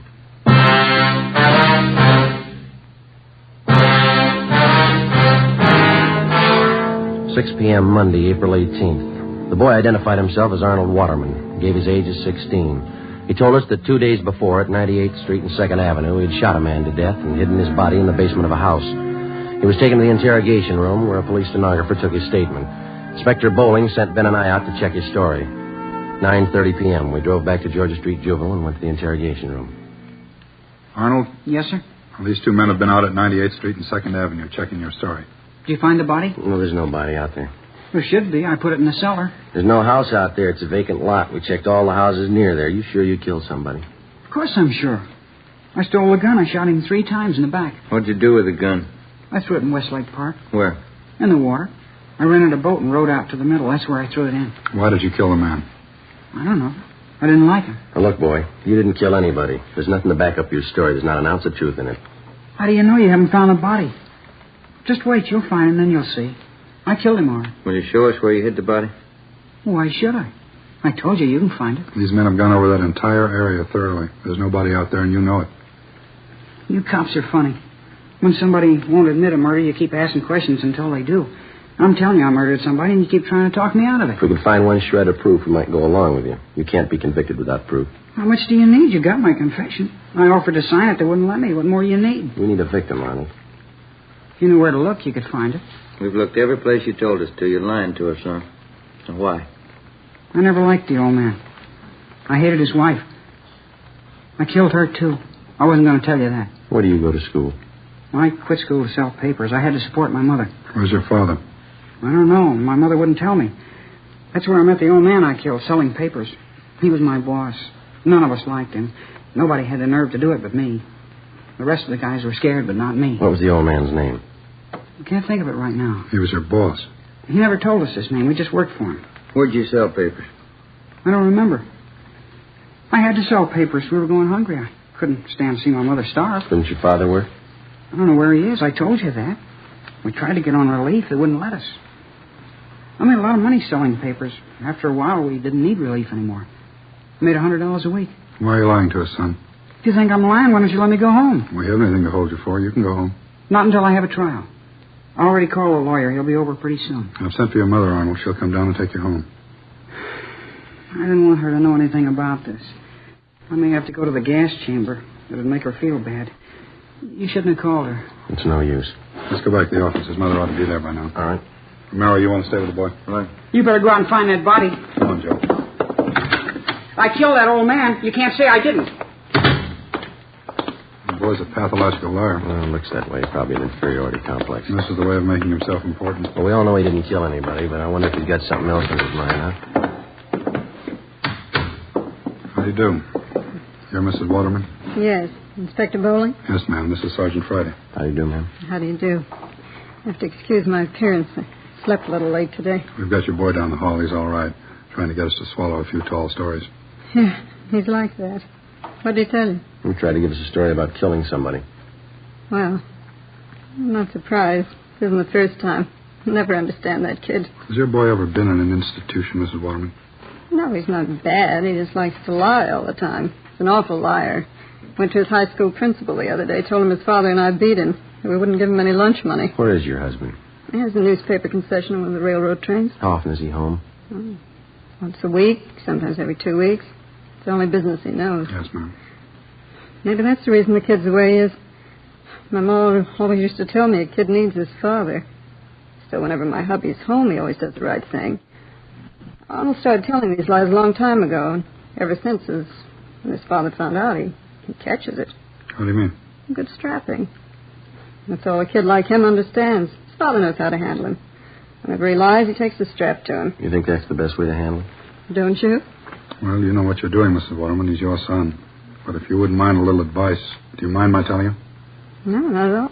Well, that boy needs care, and he needs it bad. The strap's not the answer. He needs attention, good supervision, and a lot of companionship. I'm not conducting a class in child psychology, but care for that boy of yours. Care for him before the state has to. It's just those stories he hears. That's what's wrong with him. Came home the other night with the wildest tale I ever heard. Yes, ma'am. Said he threw green paint all over somebody's office. Ben and I drove out to the Waterman home. We checked through the boy's belongings. His mother showed us his room. In his closet, we found a pair of corduroy trousers, a white T-shirt, and other articles of his clothing spattered with the same shade of green paint that had been found in the office and furnishings of Attorney Paul Wilson. We asked Ms. Waterman where her son Arnold was on Sunday night, April 9th, the night that the office had been broken into and smeared with paint. She told us she didn't know, but that he came home that night with paint on his clothing. Ben and I went back to the office where we filed an application for a petition and detention, Section 700 sub M WIC, malicious mischief, 1 count. 2 days later, in juvenile court, the calendar was called. Arnold Waterman's name was first on the list. The judge, the subject, and all those concerned in the case retired to the judge's private chambers. Ben and I, Arnold Waterman, and his mother. The subject was informed of his constitutional rights, and Judge Frank J. Smith read the findings of our investigation. Arnold, it alleges in this petition that on April 9th at approximately 8:30 p.m., you entered the office of Attorney Paul Wilson at 9218 West 103rd Street, where you willfully and without Mr. Wilson's permission did maliciously damage his office to the extent of approximately $1,800 by pouring paint over his rugs, furniture, books, and other articles in his offices. Is this true, Arnold? Yes, sir. Did you know Mr. Wilson? No. Arnold, I'd like to know why you did that. I felt like it. You'll have to give me a better answer than that, youngster. That's the best I can do. That's good enough, isn't it? No, it isn't good enough. We have a courtroom full of boys outside who probably want to be helped, and we're going to try to help them. We can't help you unless you want to be helped. You don't want to help me. You don't believe anything I tell you. Officer Friday. Yes, Your Honor. You and Officer Romero investigated this case from its inception? We did. As a result of your investigation, what's your opinion of this boy's truthfulness? Well, Your Honor, I think I can speak for Officer Romero here as well. In all our talks with the boy and our observations of him, it's our opinion, for what it's worth, that the boy's a pathological liar. Basically, he seems to have the makings of a good youngster. His environment's bad. Seems to have very little, if any, parental guidance.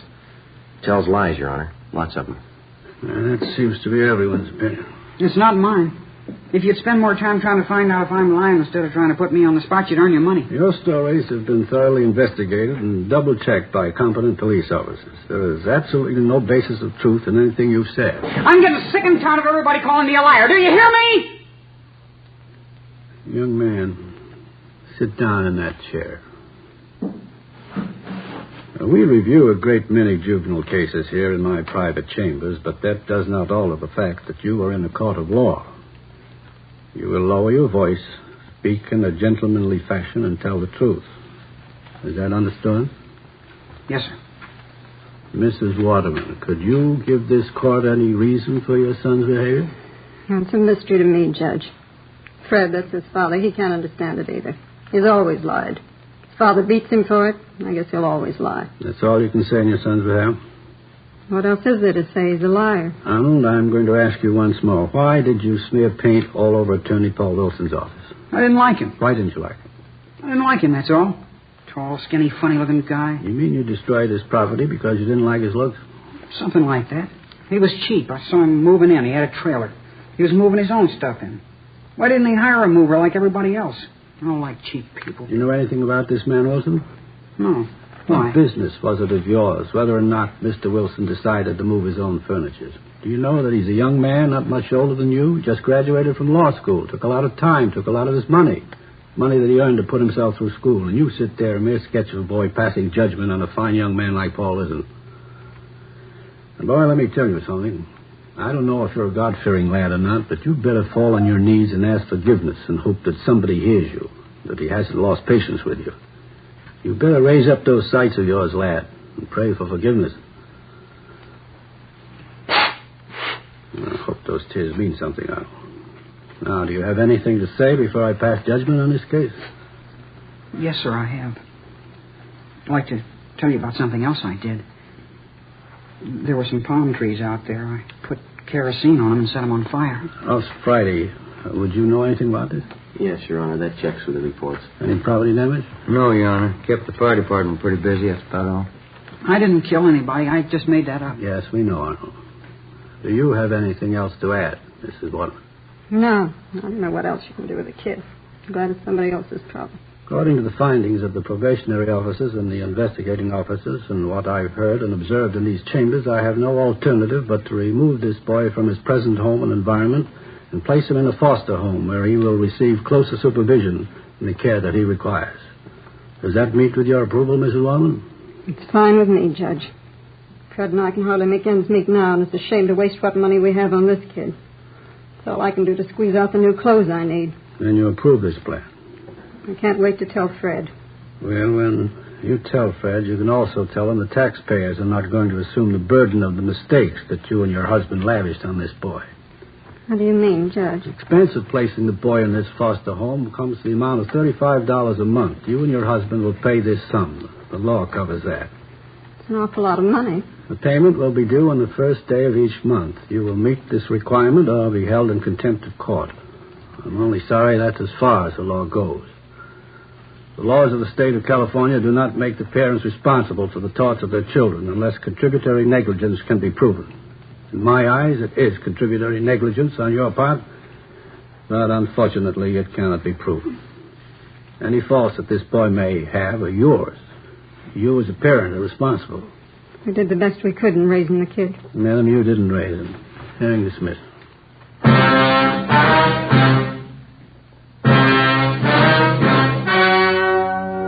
The story you have just heard was true. Only the names were changed to protect the innocent. On April 18th, the hearing was held in the private chambers of Judge Frank J. Smith, Juvenile Court, City and County of Los Angeles, State of California. You have just heard the results of that hearing. And now, here is our star, Jack Webb. Thank you. The working detective in the process of apprehending criminals devotes his full time and energy to the job. His alertness, intelligence, and a great amount of patience. So with a cigarette. The makers of Fatima cigarettes employ these same qualities in blending the finest Turkish and domestic tobaccos to make Fatima extra mild.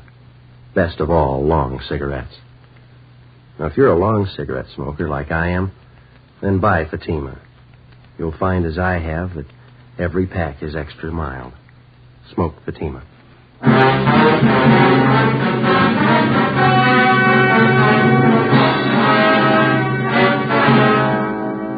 Next week, Thursday, August 24th, Dragnet will be heard 1 hour earlier at 9 p.m. Eastern Daylight Saving Time.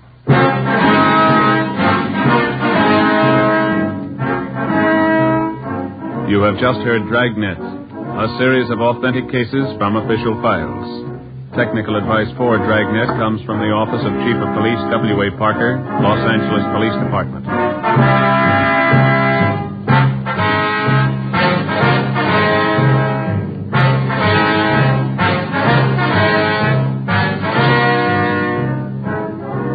Fatima Cigarettes, the best of all long cigarettes, has brought you Dragnet from Los Angeles.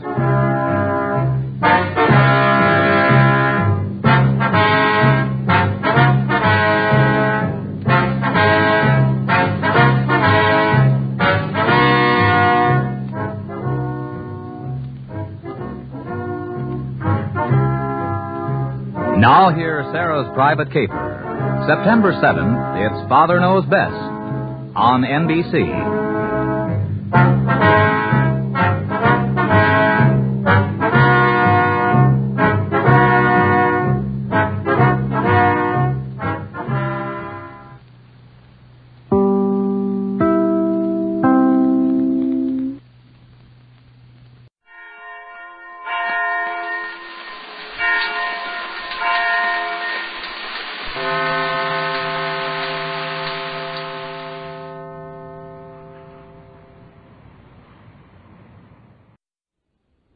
Novak, for hire.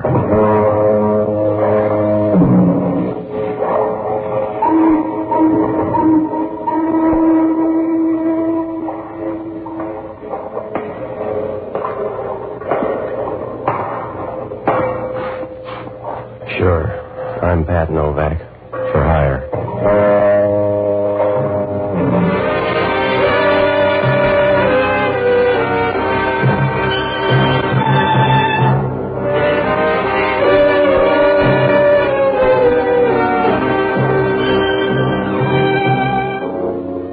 That's what the sign out in front of my office says.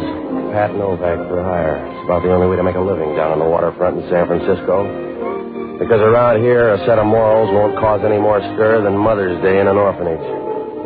Maybe that's not good, but that's the way it is. And it wouldn't do any good to build a church down here, because some guy'd muscle in and start cutting the wine with wood alcohol.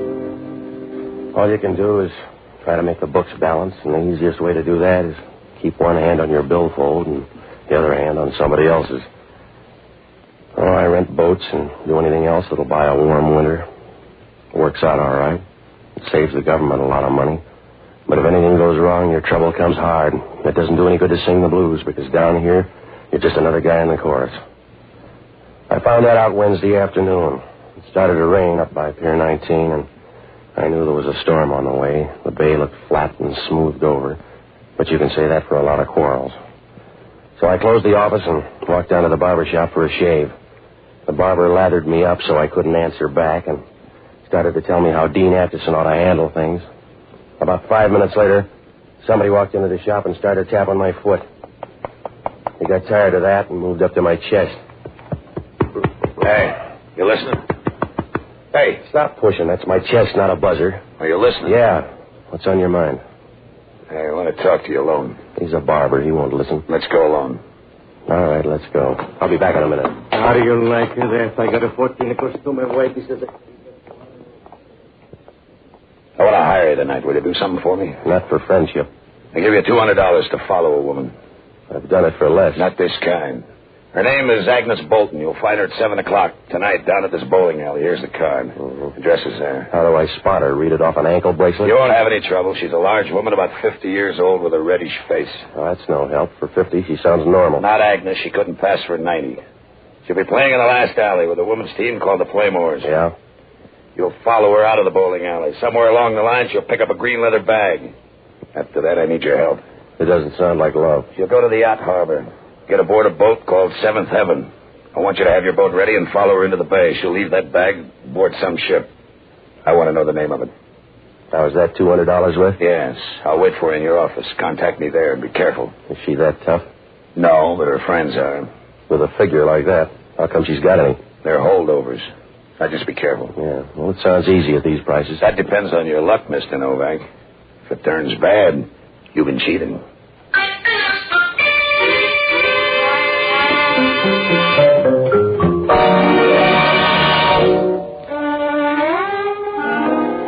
He stood at the door for a minute, and his eyes swept the shop like a $10 broom. And then he turned around and walked off. Well, you couldn't tell anything from his face, and his smile was as smooth as a pound of liver in a bucket of glycerin. Well, after I finished, I went down to Pier 19, and I took the boat up to the yacht harbor. I tied up near the Seventh Heaven, and I started downtown to that bowling alley. It was ladies' night, and I stood against the back rail and watched the women bowl. Most of them were wearing slacks, and if I ever get a few bucks ahead, I know the right business. At least the demand is there. About 10 minutes after I got there, Agnes Bolton showed up, and I knew right away Max Hunter overrated her. She was at least 50, because you can't get that ugly without years of practice. She was wearing a green woolen dress, and her figure wasn't any worse than a bale of cotton somebody's cut the wire on. The fat hung down from her arms, and there was so much of it you knew even her bones were plump.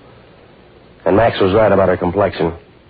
It was red and scratchy as if she used a bag of sand for cold cream.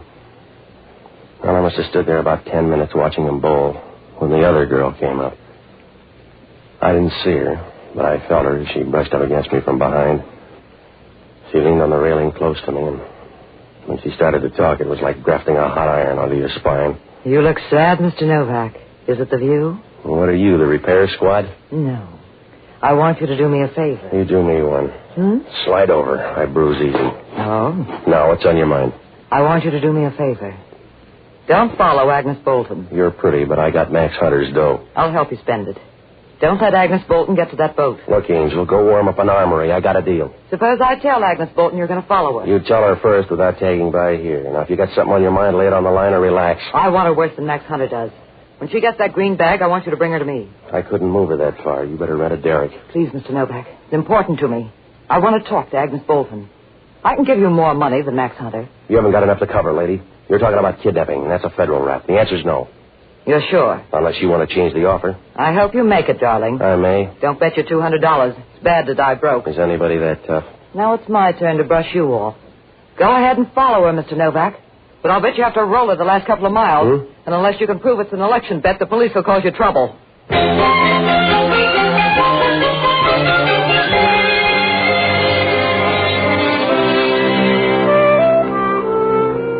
Well, I watched her as she turned her back and walked out of there. She looked real good. She was wearing a tight jersey dress that gave you the idea she either thought the weather was warm or she wasn't much on details. Well, I turned around and looked for Agnes Bolton. The game was breaking up, and she started into the dressing room. A few minutes later, she came out and started down Market Street. There was no trouble following her. You could see her in the crowd. And she rolled from side to side as she walked, and when she bumped into anybody, they looked back at her as if they'd been hit in the chest with a sack of jelly. She crossed the street at Stockton, went into a little coin shop. She came out about 5 minutes later with a green leather bag. She strapped it over her shoulder, and she held onto her purse with the other hand. At Powell Street, she got on the cable car up near the front. I moved up there to be safe. She looked heavy enough to tip a cable car uphill. In that light, she didn't look any better. Part of her hair had come undone and hung down in her face like the branches on a dead tree. I noticed her eyes for the first time. They were small and so close together they could have saved time and put them in one socket. Well, she got off the cable car at Geary and walked into a hotel. I followed her, and Watched her squeeze into a telephone booth on the other side of the lobby. The way she fit a sardine ought to be happy. She took some money out of her purse and started to dial. A couple of people moved in front of her, and I didn't get a look at her for about 5 minutes. And when they moved away, she was still talking to somebody. I looked up about 10 minutes later, and I knew something was wrong. Her head was pressed against the phone. She'd run out of conversation. I walked across the lobby and opened the door to get to the phone booth. She fell out as over as she'd ever get. There, hey, help me get her over to the couch, will you? Yes, sir. Was she your wife? If she was, this is the way I'd want her. Her purse is spilled all over the floor. Sure is a mess. Yeah. She's some relative, huh? Look, mister, stop trying to pair us up. I was around when she tumbled out, that's all. Yeah. What'd she die from? I don't know. I just figured you might know what she died from. No, I don't. It's a simple question to answer when you know what she died from. All right, let me through here. Come on. All right, stand back. Give her air. She can't use anymore, Copper. Huh? She quit about 5 minutes ago. Who are you? I'm not dead. She is. Then who's she? You better check on her stuff, and don't forget that green bag. Yeah. What bag? The green bag over there on the floor. Well, it was over there a minute ago. The same one the little guy had? What little guy? The one who was talking to you. He just walked out of here carrying a green bag.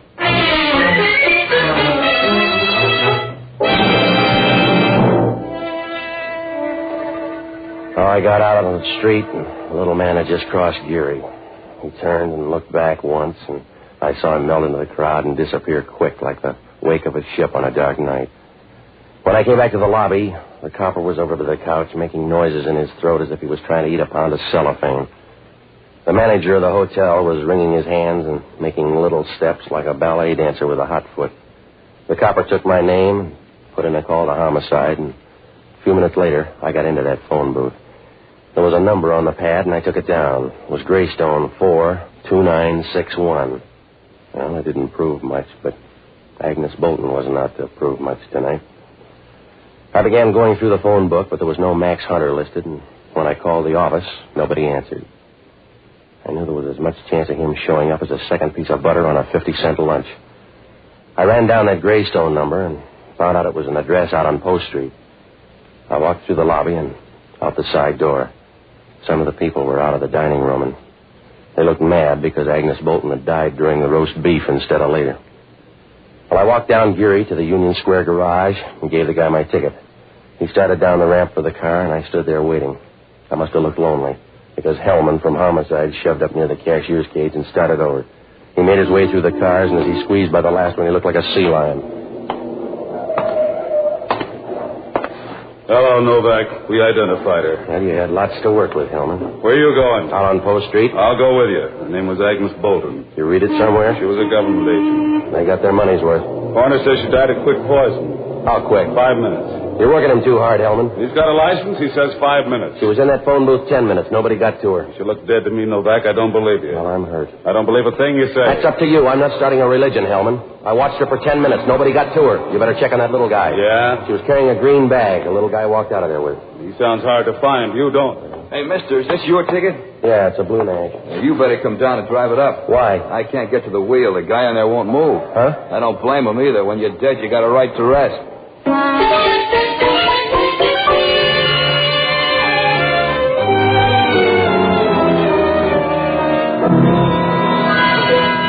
Hellman stood there a minute, wiping his teeth with his tongue, and it began to sound like somebody beating a bathtub with a piece of steak. When he finished making noises, we walked down the ramp to the car. It was the little guy who had taken the green bag. He was hunched over, and he was grabbing the wheel as if he'd just married it. Hellman lifted his head up and laid him across the seat. The light was bad, but you could see a little of his face. There was watering around his forehead, and the damp hair was plastered down under his hat brim. The perspiration had broken up and started to run down his forehead like tears, and you got the idea he cried out of his hairline instead of his eyes. He didn't look surprised or pained. He just stared with a puzzled look as if he'd missed part of the conversation. Hellman stood there trying to wipe some egg off his coat and turning to look at the guy to make sure he didn't leave. So what happened, Novak? So he had an automobile accident, Hellman. I don't know. He's your passenger? He bummed the ride himself. When I saw him, he was on his way with that green bag. Where is it? He got talked out of it. You better check on a guy named Max Hunter. Whose cousin is he? He gave me $200 to tail Agnes Bolton. I got another offer, too. Yeah? A blonde biscuit, and she said everything on the beat. For a total stranger, you sure met a lot of people. You better meet a lot of them, too, Hellman, because one of them got to Agnes Bolton. How about Junior here? Did he crawl down the ramp and die on your seat covers? I don't know how he got here. Well, maybe you left him here and forgot. No, he wouldn't slip my mind. I haven't murdered anybody in the front seat. Well, but it's lively, though. You better get a story, Novak. You already got mine, Hellman. You won't like the ending. No, but I'll bet you do. I like it fine, Novak. You're the only lead on Agnes Bolton. I'll shop around and get enough to pin you down. You couldn't pin down a dead butterfly, Hellman. You better look up Max Hunter and check on a boat called the Seventh Heaven. I will, and I'll put a tail on you, Novak. Follow you all over San Francisco. He'll go any place. That's fine, because I got a suggestion.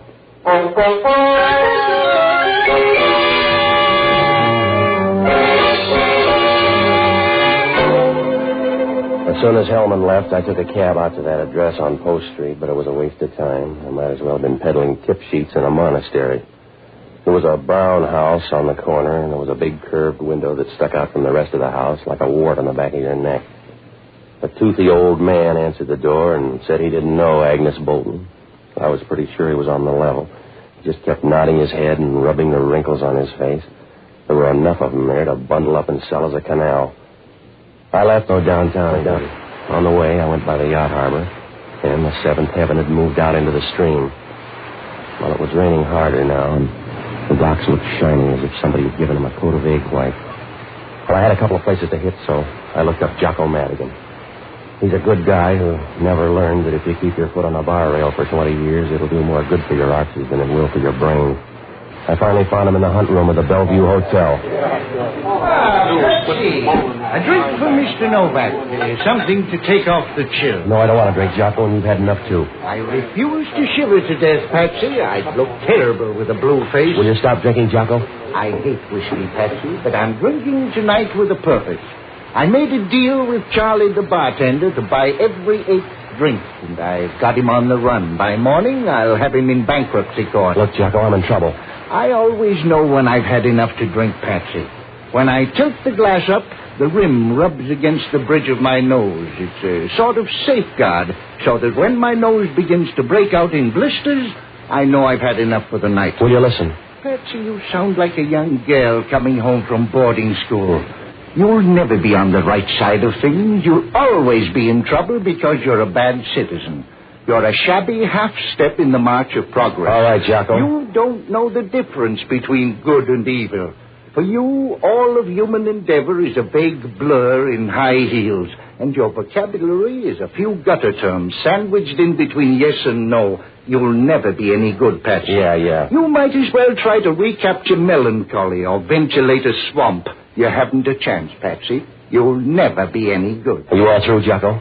Yes, if you're going to be touchy. Hellman wants me on a murder rap. Yes? Some tubby woman died in the hotel lobby. Sounds like his mother. She was a government agent. I followed her in there. Patsy, you've got to start trusting the government. I was paid to follow her, but she ate some poison somewhere along the line. That's the trouble with food. I got hired by a guy named Max Hunter. Look him up and resign. That's the best way out of this thing. I don't know where to find him, and I think that Max Hunter's a phony. Hell, you got to help me. Yeah? Now, he gave me this card. His prints must be on it. Check it down at headquarters, will you? Find out if he's got a record and then tag by my place. Yes, I better have a drink first. There's an ugly taste in my mouth. I think it's saliva. Will you hurry up, Jocko? All you do is drink. That's all I have left, Patsy. I'm too young to die and too old to do almost anything else. Yeah, sure. It's true, Patsy. When you get to be my age, most of the quiet pleasures are fattening, and most of the active ones would kill me. Good night, lover.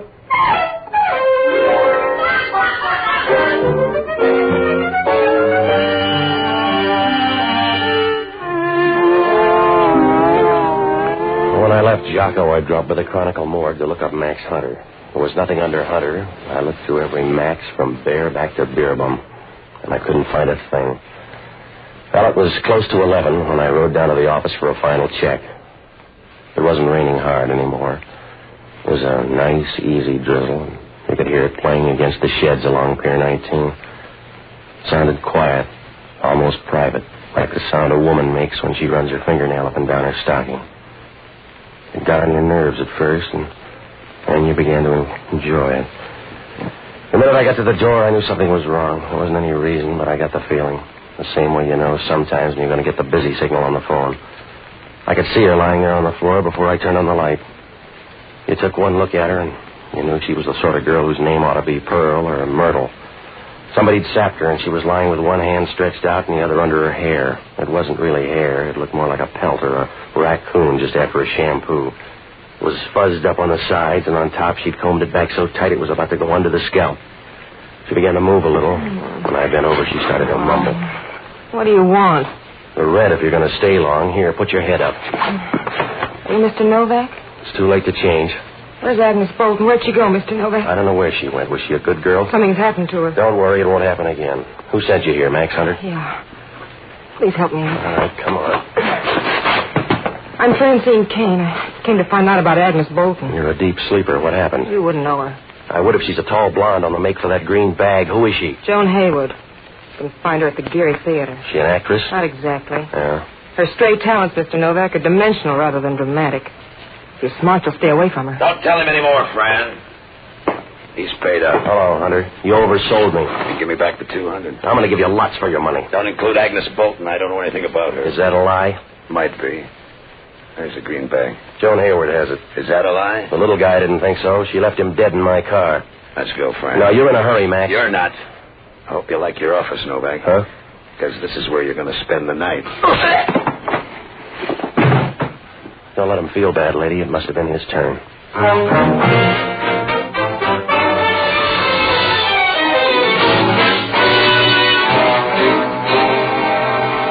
When I left, he was crumpled up against the desk, and she was staring down at him as if she forgot to water the plants. When I rode by the Geary Theater, it was dark, so I looked up Joan Hayward's address. When I got out to her place, I knew I'd made a mistake. The landlady clutched her bathrobe like a bar of solid gold and told me Joan Hayward left the house 10 minutes ago. There was a cabbie at the corner, and he said he dropped her at the Gold Bar Club a few minutes before. I got down there about 1 o'clock, and Hellman was wandering around, stopping every few feet as if he expected to hear something. The bar was dark except for a light over on one side, and over near the jukebox, Joan Hayward was stretched out as dead as a deer on a fender. At first, Hellman didn't pay any attention when I walked in.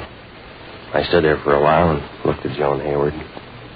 She still looked pretty, except in the dim light her skin looked coarse and reminded you of a piece of felt that was almost worn out. But the rest was all right, and Hellman came over for another look. What did you forget, Novak? My black tie. How'd it happen? The bar was closed. Where were you? Crawling out from under your thumb. Yeah. We're going to keep that coroner. It was quick poison. Yeah. We found a needle in her coin purse. She didn't know about it and ran into trouble when she started to call up. You better find this guy, Max Hunter. That's going to be hard. Yeah? There is no Max Hunter. Does she believe that? Your Schicker friend came in with a card. We went over the fingerprints. They belong to Jackie Wren. He's wanted for espionage. For more than that now, Hellman. Maybe. Where have you been? Look, Hellman, stop needling me. I won't go on the block for her. Don't you like her? I got an alibi you can't break. I've been all over town. Ask your tail. Ask your tail where I've been. That won't get it. Huh? He reported in at 11:30. You got the wrong idea, Novak. You don't rate overtime.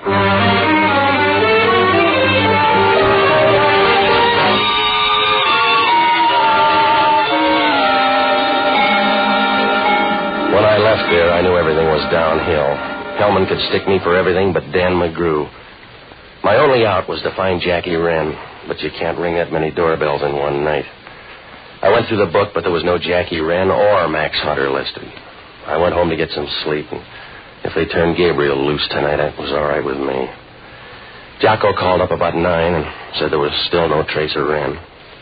Well, some mornings you can't trust yourself with a razor, so I got dressed and went down to a Greek's on Geary Street for breakfast. The murder was all over page 1, but there were so many pictures of Hellman you couldn't tell who was dead. I was about halfway through breakfast when I noticed a story down in the corner. A girl named Toni Pritchard had been found dead out in the marina. The story said everybody liked her.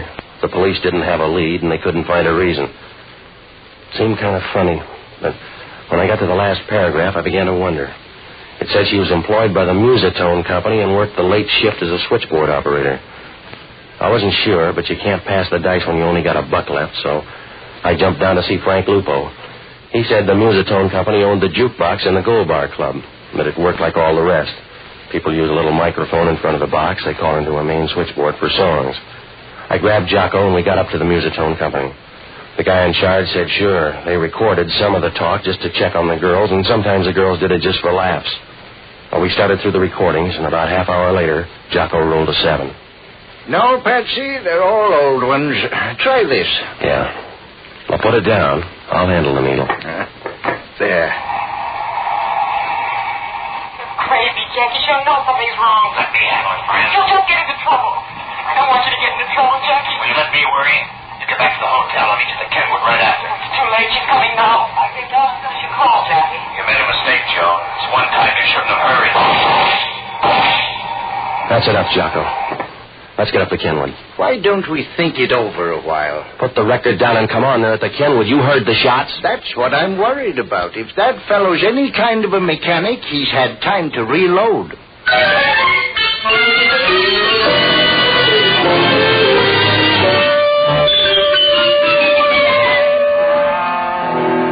I got down to headquarters and told Hellman why that girl, Tony Pritchard, lost her vote.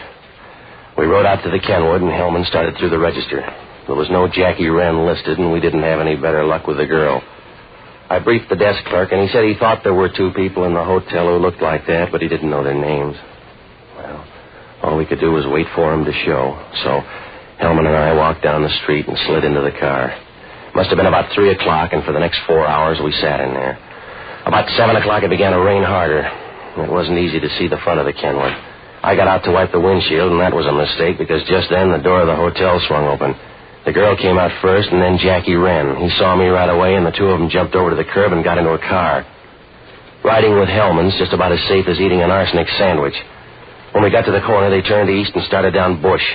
It wasn't easy to stay behind them. The rain was hitting the windshield, and it was like trying to see through a mint julep.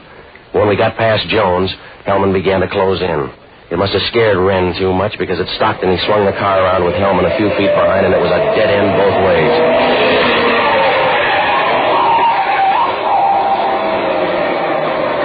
You can't get out now. Open the door. Yeah. There he is, over to the wall. Over here, Hellman. He'll go down that embankment on the other side. Oh, he can't. It's too steep. Stay on this side. Can you see him? No.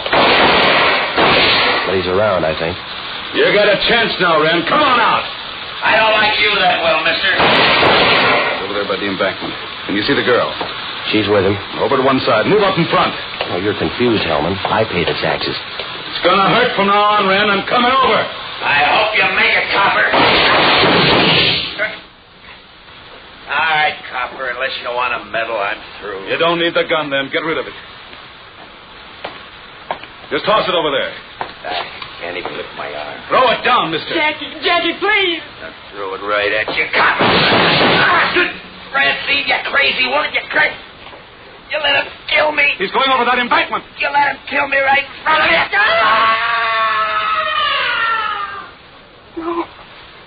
No, Jackie. Please, Jackie, I tried to stop you. Jackie. Grab her, Novak. She's going over. Leave me alone. Oh, no. Jackie, I want you. Grab her. I want you, Jackie. At least they can let me have this. Jackie!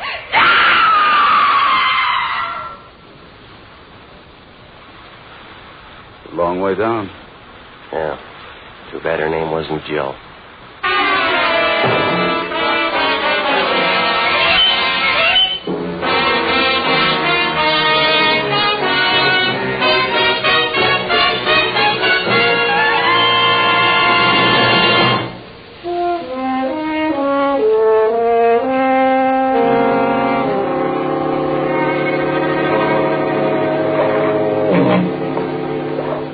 Last I saw Francine, she was lying down at the bottom in the rain. Her head was over to one side, and you knew with a little push it'd roll around as easy as a ball bearing on a plate. Her face was clean, but the rain was beginning to wash the dirt down, and when I left, she wasn't pretty anymore. Jackie Wren outlasted her by a few hours, and Hellman used them all. Agnes Bolton was carrying government papers bound for China. The 4 people were split into teams. Jackie Wren and Francine were trying to outbid Joan Hayward and the little guy. The way Jackie had it figured, he'd find out what ship they were going out on and pick it up from there. Joan Hayward knew he was dealing with me, so she followed me after I left that barber shop. She saw me park the car in that garage and tailed me down to the bowling alley. She planted the needle in Agnes Bolton's purse, and the little guy tagged along behind waiting for something to happen.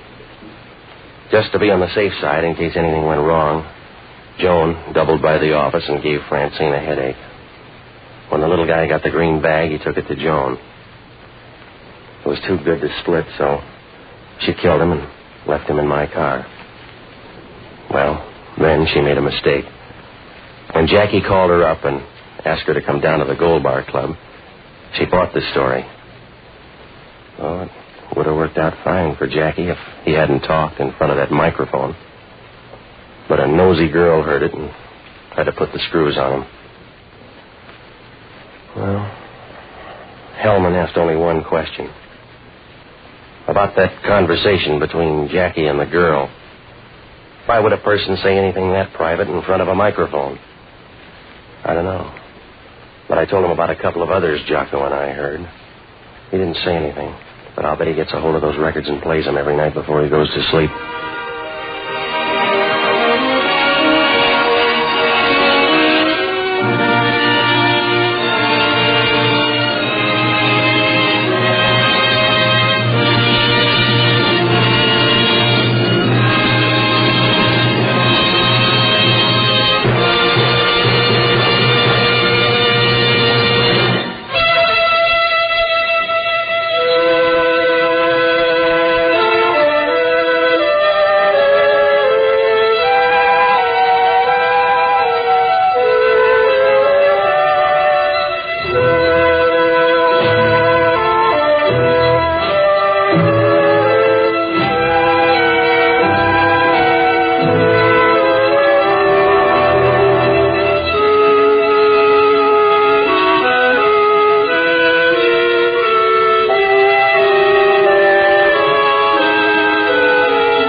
Only the names and locations have been changed to protect the innocent. Fatima Cigarettes, best of all long cigarettes, brings you Dragnet.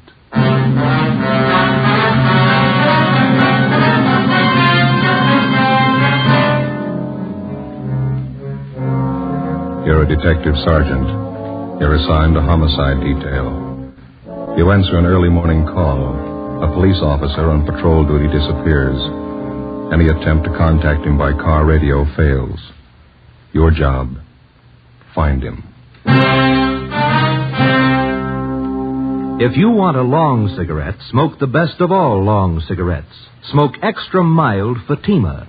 Yes, Fatima is the king-size cigarette, which contains the finest Turkish and domestic tobaccos, superbly blended to make it extra mild, to give Fatima a much different, much better flavor and aroma than any other long cigarette. That's why Fatima has more than doubled its smokers coast to coast. Enjoy extra mild Fatima yourself. Best of all, long cigarettes. It's wise to smoke extra mild Fatima. It's wise to smoke extra mild Fatima.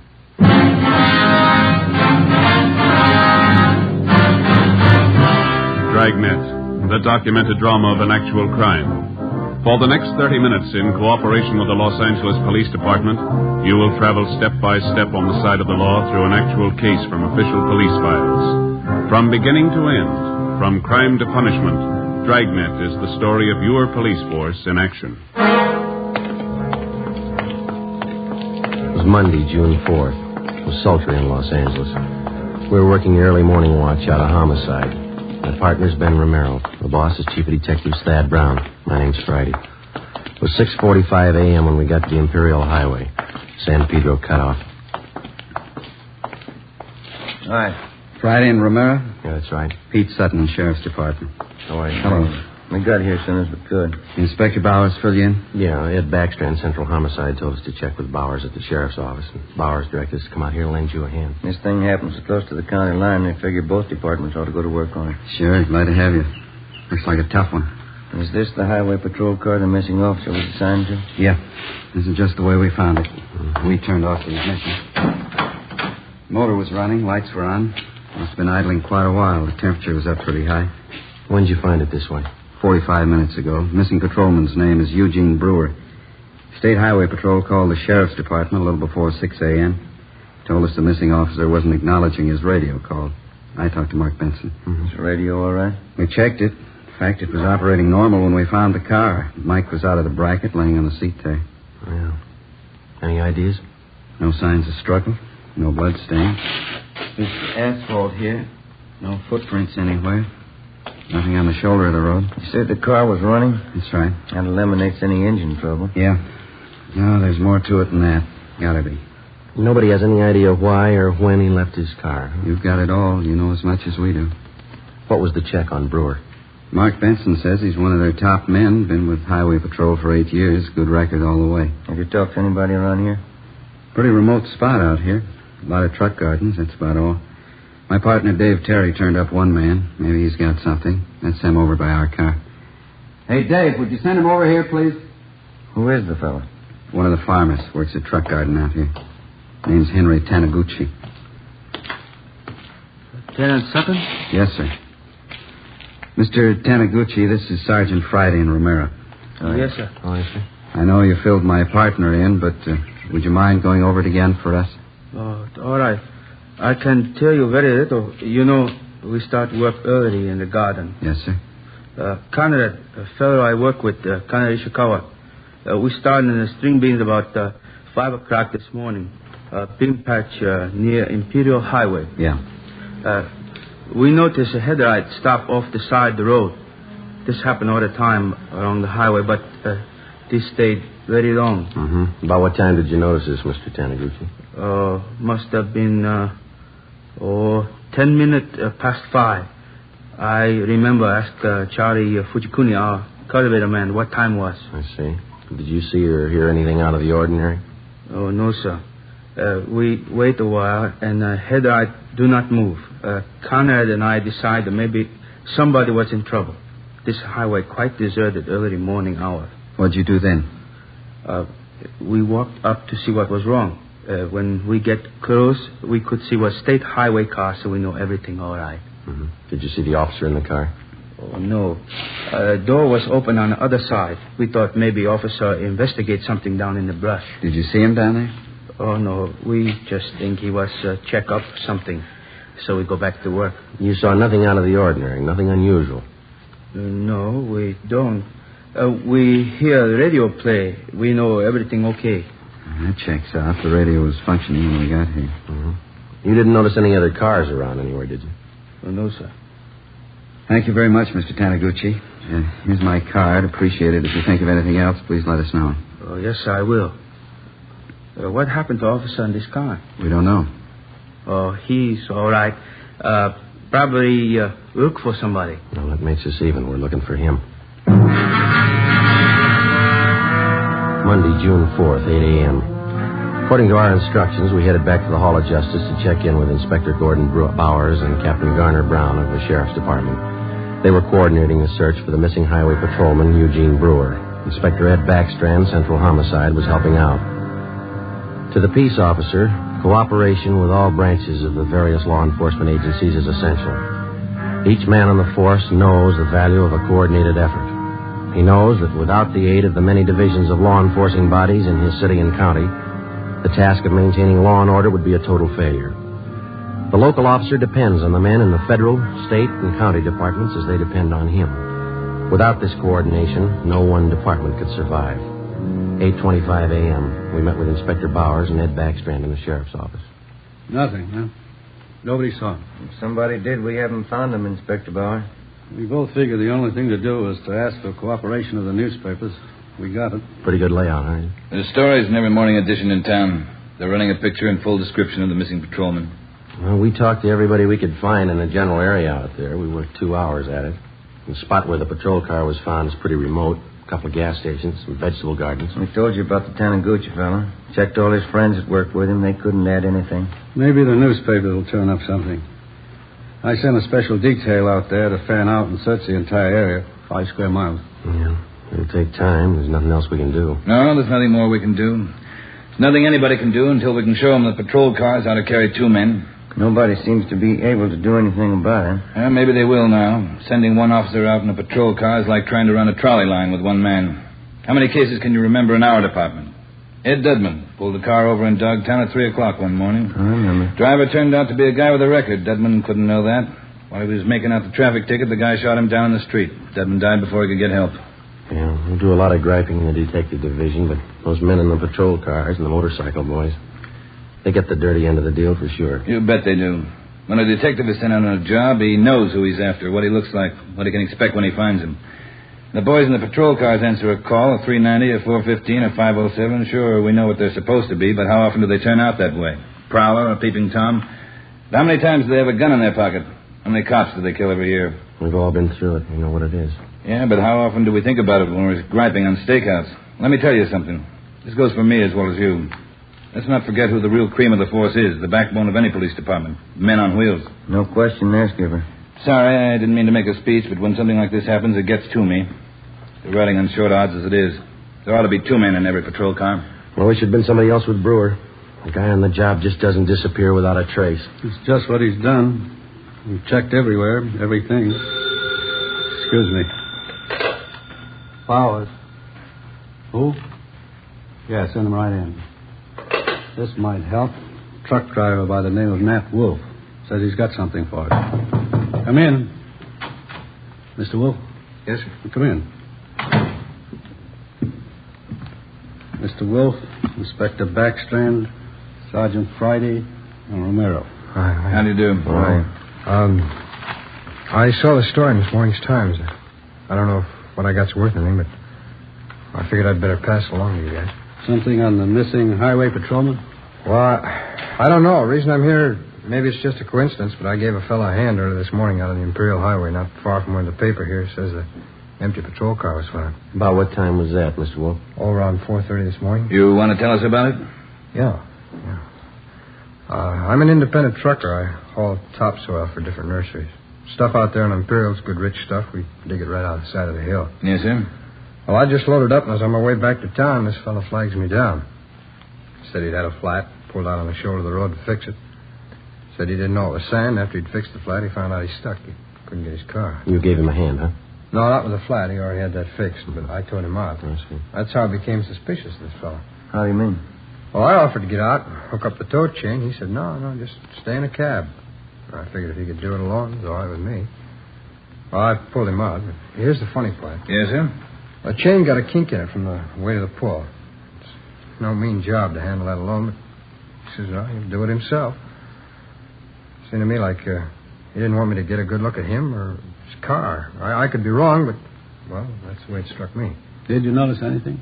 Yes, I did. For one thing, I got a look at him when I threw on my backup lights and his car. That's a real funny one. What do you mean? Well, this is a fairly new car. I'd say no older than last year's model, a Plymouth. Well, at the risk of sounding completely nuts, I'm going to tell you that car looked like it had just been painted. There's nothing wrong in that, is there? Well, there is if you're off on the side of the road that time of the morning throwing cheap black paint all over a fairly new car. If he's using a spray gun, I could understand part of it. What's that? It was his license plate. The front one. It was all painted over. You couldn't read any of the numbers. Mm-hmm. What led you to believe he just finished painting his car? Oh, his hands and arms and all of his clothes. Oh, I see. It's that kind of paint you put on the rag, you know. Oh, yeah. Well, I don't know. Was it worth bothering you guys about? You bet it was, Mr. Wolf. I can't tell you just what it means now. Maybe it doesn't mean anything, but certainly it's out of the ordinary and worth reporting to the police. Well, I hope so. I'd like to see you boys find that missing officer. Something's pretty rotten in Denmark about that one, huh? Maybe we found a hole. Maybe. Friday, I'd like to have you and Romero help out in the next step. What's that? Throw up a roadblock.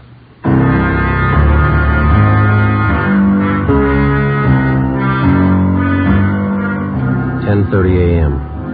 Before we left the sheriff's office, the truck driver, Nat Wolf, gave Inspector Bowers a description of the man in the Plymouth sedan. Together with Lieutenant Pete Sutton and Dave Terry, we drove to the Imperial Highway. Nat Wolf showed us the spot beside the road where he towed the man. The area was checked, and sample scrapings of the black paint were taken. There was no chance of taking a tire impression because of the loose sand in the area. All physical evidence was taken back to the crime lab for analysis. Nat Wolf returned to the office to check through mug books for possible identification of the man he helped out. Meantime, a special detail of men continued to search the area where the missing patrolman had disappeared. 3 a.m. According to instructions, a roadblock was established at the spot where the abandoned patrol car had been found. Imperial Highway, San Pedro cutoff.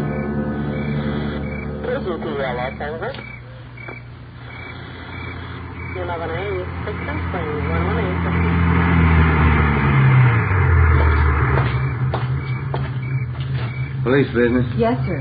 Wonder if you could help us out. Certainly. You travel this highway every night, ma'am? Yes, I do. I'm in the vegetable business. Did you come this way last night about this time? I run pretty much on schedule. Yes, I did.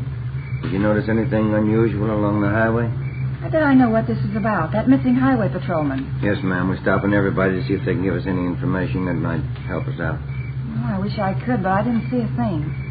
That poor fella. Do you think you'll find him? We're trying awful hard. Sorry, I can't help you. Can I go now? Yes, ma'am. Thank you. How'd you do? Nothing. What time you got, Joe? Almost 4. Got a little more hot coffee in that jug. You want some? It's fine with me, yeah. Mm-hmm.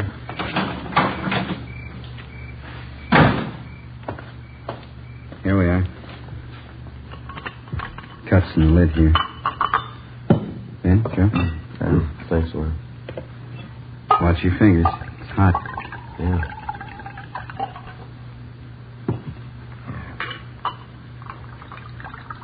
It's good. I'll take this one. I'm going to put my coffee on the fender here. Don't knock it off, huh? No worries. Thank you. Hey, wait a minute. Wait a minute, fella. Can you see my light? I haven't even got a cigarette. I mean my flashlight. I got a cigarette lighter if that'll do you any good. You've been drinking, haven't you? Yes, I have. I never get drunk, but I've had a little drink. I'm sorry, but I'm going to have to ask you to pull over to the side of the road. Okay. What happened to my car? It's broke. You better let me do it, huh? You want to slide over a little bit there? I never pick up hitchhikers. No, I'm just going to move your car off the side of the highway now. Any trouble, Joe? No. 502. We'll have to hold him a while. Well, tell your friend to get in, too. It's a sedan. We're not going far.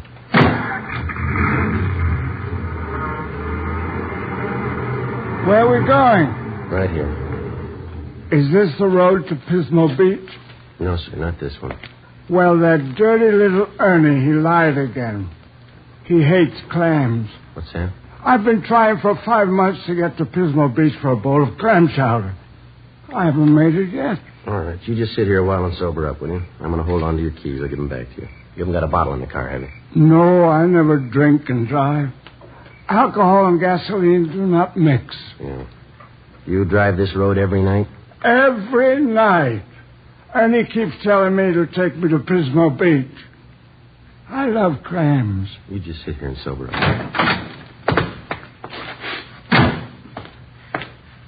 Happy drunk? Yeah, he's too drunk to drive.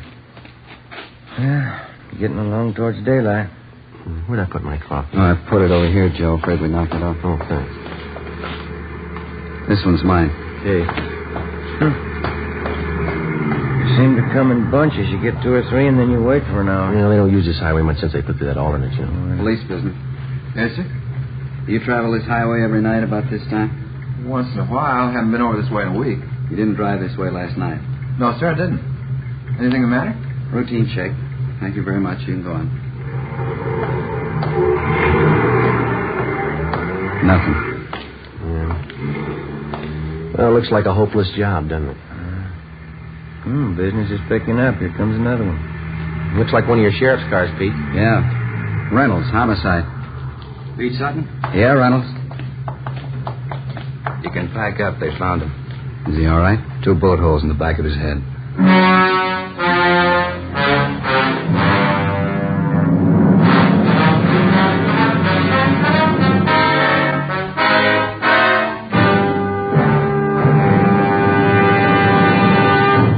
are listening to Dragnet, the case history of a police investigation presented in the public interest by Fatima Cigarettes. If you smoke a long cigarette, it will be in your interest to listen to a typical case history of a Fatima smoker. It's the case of Northwest Airlines stewardess Jean Madsen. You'll see her picture in leading magazines this week. Now, her actual signed statement. There's one thing I really look forward to after a long flight, a good, mild smoke.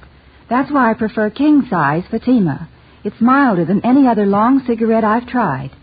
Yes, I agree. It's wise to smoke extra mild Fatima. And so do more and more smokers every day. Actual figures show extra mild Fatima has more than doubled its smokers coast to coast. So enjoy extra mild Fatima yourself. The king-size cigarette, which contains the finest Turkish and domestic tobaccos, superbly blended to make it extra mild. You will prefer Fatima's much different, much better flavor and aroma. You will agree. It's wise to smoke extra mild Fatima. It's wise to smoke extra mild Fatima. Best of all, long cigarettes. 5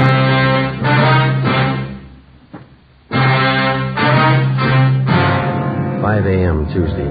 The body of Highway Patrolman Eugene Brewer was found half buried in a shallow grave approximately 4.5 miles from the point where his car had been found standing on the highway. The scene was roped off, photographed, measurements were taken, and the area carefully gone over for any physical evidence. A few scattered residents were again checked and asked if they'd heard gunshots. Since the nearest dwelling to the place where the body was found was 2 miles, there was a possibility that they could have not heard the shots. No one could give us any further information. The coroner's autopsy showed that Patrolman Brewer had been shot 3 times in the chest, 1 bullet directly entering his heart. He'd also been shot twice through the base of the skull. 1 p.m. Wednesday. I get it. Homicide, Friday. Pete Sutton, Joe. Yeah. Just had a call from our Hollywood substation. Woman reported her car stolen on Sunday night.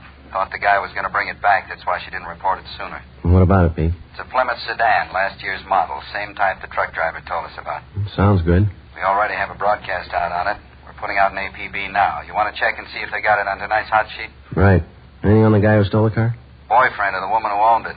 He left her in a restaurant and got away with her car. You remember the description of the guy the truck driver helped out Monday morning? Mm-hmm. The guy that stole this woman's car, it's the same. Yeah. Still doesn't prove he had anything to do with it. Doesn't prove he didn't. Together with Pete Sutton and Dave Terry from the sheriff's office, we drove out and interviewed the woman whose car had been stolen. She told us that the man who had taken her car had also been seen in the company of one of her girlfriends, a Miss Helen Farrell, who worked as a cashier at a Hollywood theater. The Farrell girl identified the man as Mike Lapino, and she gave us a snapshot of him. She also gave us his last known address. We had no actual tie-in between the theft of the woman's car and the murder of Patrolman Eugene Brewer, but the circumstantial evidence made it at least worth checking out. The only car known to have been in the vicinity the morning of the murder was the car the truck driver, Nat Wolf, had reported. The same make and model car had been stolen the night before the killing. The general descriptions of the man from 2 different people tallied closely. We figured before we'd pass this lead by, we'd check it out all the way. 4 p.m. Wednesday. We met with Inspector Bowers at the sheriff's office. We checked this Lapino's apartment, found a shirt and a pair of pants. Black paint on both of them. I sent for that truck driver, Nat Wolf, to identify this picture here. You find anything else in the apartment? Well, this address book, there's no local places in it. They're all Las Vegas, Nevada addresses. That's it, huh? Yeah. What'd you get from the record bureau on the guy? The I Bureau pulled the package on him. That is mama sheet. Thank you. Mike Lapino. Spent some time at San Quentin. Armed robbery, grand theft auto, assault. Pretty good record. We're still not positive he had anything to do with the Brewer killing, but he's got the training for it. Yeah? Send him right in. Nat Wolf. Mm-hmm. Come in, Mr. Wolf. Thanks. A dirty shame about that boy. I read about it in the papers. Yeah. Got a photograph we'd like you to look at, Mr. Wolf. You bet. Yeah, that's the man. You're sure? Sure. No mistake.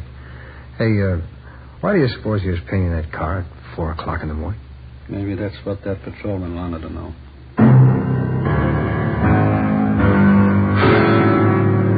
We waited for an answer on the APB. 2 days passed. Saturday, June 9th. We received a phone call from the Las Vegas, Nevada Police Department. The stolen black sedan had been found in the downtown area of Las Vegas.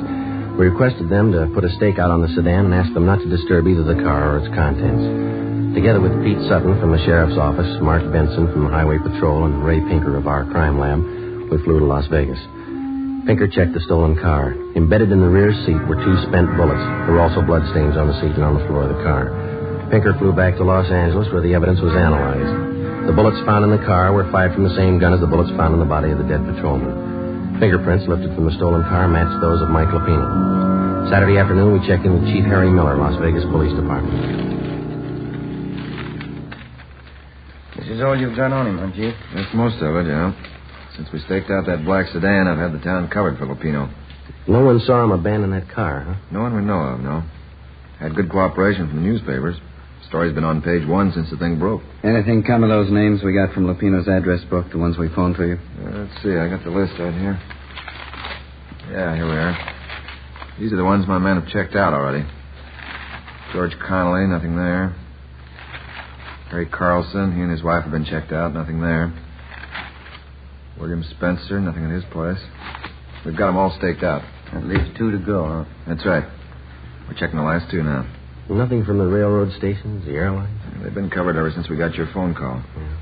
Yeah, I could be wrong, but I think your man's still here in town. Any reports on him? A couple of wild ones, nothing definite. Checked them out. Had one this morning from a dealer at one of the clubs downtown. About 10:30 this morning, he saw Lapino playing the 2-bit slot machine. We showed him his mugshot. He swears it's the guy. Well, all we can do now is sweat it out, huh? My men have covered everything. I don't know what else we can do. Yeah. Excuse me. Sure. Chief Miller. Yeah? You sure it's him? No, don't try to handle it alone. Keep the place covered the best you can. We'll be right out. They found him. 2 Las Vegas detectives named Billings and Vance answered a phone tip from a groceryman in the east end of town. He said a man had been buying groceries from him for the past 2 days and lived in the apartment house above the store. The 2 detectives showed the groceryman Lapino's mugshot. He gave a positive identification. They then checked with the apartment house manager. After looking at the mugshot, he identified Lapino as the tenant in apartment 10B. Detectives Billings and Vance staked out the place until our arrival with enough men to cover the area.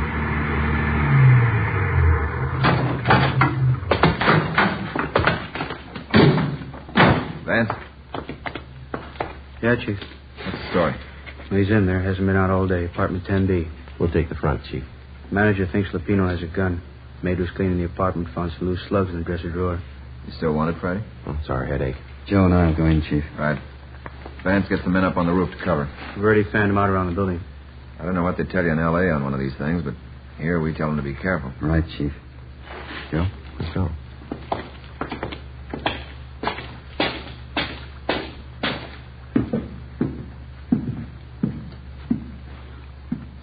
On the second floor. Let's take the stairs here. All right.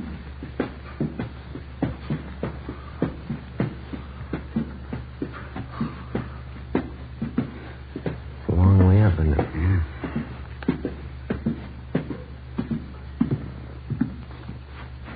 This way.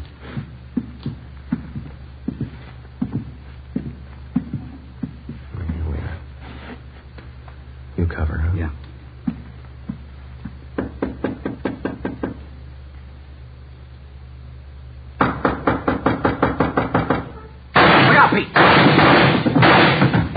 Right through the door. Yeah, he's got 2 left. Unless he's got another gun. Well, let's take him. One good kick ought to get the lock. Right. Just a minute. Let's go, Pete. I got it! What's that gun, will you? Drop it!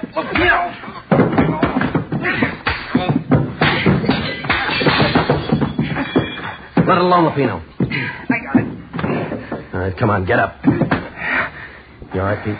Okay. I get the cut. What's the big idea? You tell us. You killed that patrolman. He got tough. You didn't have to kill him. Spotted the stolen car. What else could I do? Come on, you. He had as much chance as I did. That figures. Yeah. 2 bullet holes in the back of his head.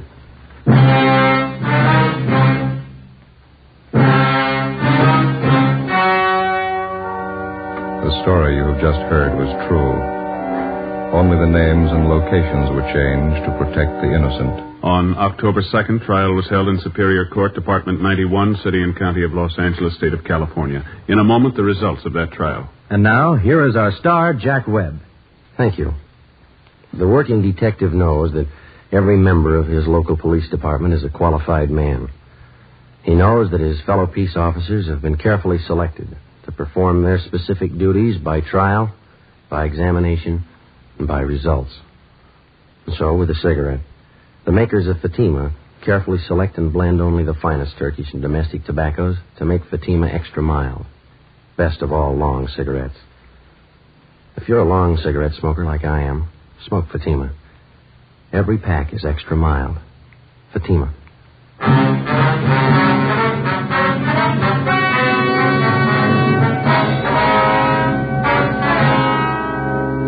Michael Everett Lupino was tried and convicted of murder in the first degree. The jury failed to recommend the death penalty. Lupino is now serving his life term in the state penitentiary. Ladies and gentlemen, the Los Angeles Police Department requests the cooperation of all Dragnet listeners in the following police matter. The Los Angeles Police Department would like every and any information regarding a gun fitting the following description. .38 caliber special Smith & Wesson revolver, gold seal model. The gun has a blue steel 4-inch barrel. The serial number is 210088. 210088. If you have any information as to the past or present whereabouts of this gun, contact W.H. Parker, Chief of Police, Los Angeles, California. This is a very important matter. All information furnished will be held in strictest confidence. Thank you. You have just heard Dragnet, a series of authentic cases from official files. Technical advice comes from the Office of Chief of Police W.H. Parker, Los Angeles Police Department. Coming up, Duffy's Tavern. 3 chimes mean good times on NBC.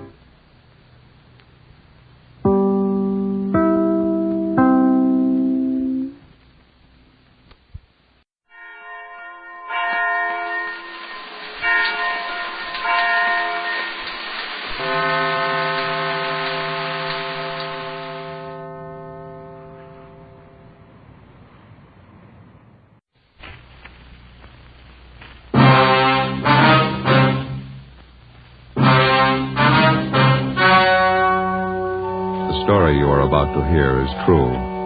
Only the names have been changed to protect the innocent. Fatima Cigarettes, best of all long cigarettes, brings you Dragnet.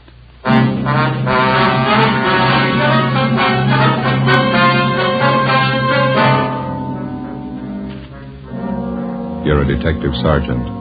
You're assigned to forgery detail. An accomplished check forger is at work in your city. His victims, small businessmen. You know his M.O., you don't know his identity. Your job, get him.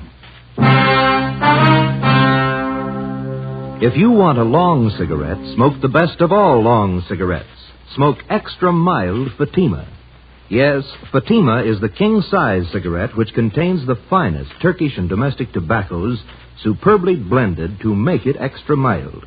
To give Fatima a much different, much better flavor and aroma than any other long cigarette.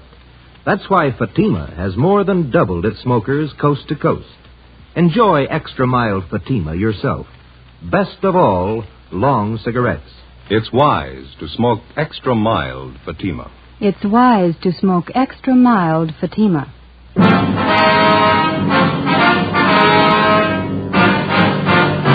Dragnet, the documented drama of an actual crime. For the next 30 minutes, in cooperation with the Los Angeles Police Department, you will travel step by step on the side of the law through an actual case from official police files. From beginning to end, from crime to punishment, Dragnet is the story of your police force in action. It was Monday, February 4th. It was cold in Los Angeles. We were working a day watch out of forgery detail. My partner's Ben Romero. The boss is Captain Elliott. My name's Friday. I was on the way home from the office, and it was 8:25 p.m. when I got to Collis Avenue. Number 4656. Joseph, that you? Yeah, Ma. We're in the living room. We have company. Oh, that's so? Hello, Joe. Well. You remember Mary Fowler, don't you, Joseph? I sure do. How are you, Miss Fowler? Just fine, Joe, thank you. Doing some shopping out this way and thought I'd stop by and have a cup of tea with your mother. Oh, it's good to see you. How are things in the old neighborhood, huh? Oh, pretty much the same. Oh, Miss Daly, remember her? Mm-hmm. finally died. Oh. I suppose it was for the best, though. I was just telling your mother. Jim and Louise Watson finally moved. Jim got a new job out by Altadena. Oh, is that so? Yeah. My, you certainly looking fine, Joe. Don't you wear your police uniform anymore? Oh, my, no, Mary. Joseph's in the detective bureau now. Hasn't worn his uniform for years. Oh, that's right. I remember now. That note you sent with your Christmas card here before last. What do you do now, Joe? Forgery detail. My partner and I handle bum check cases.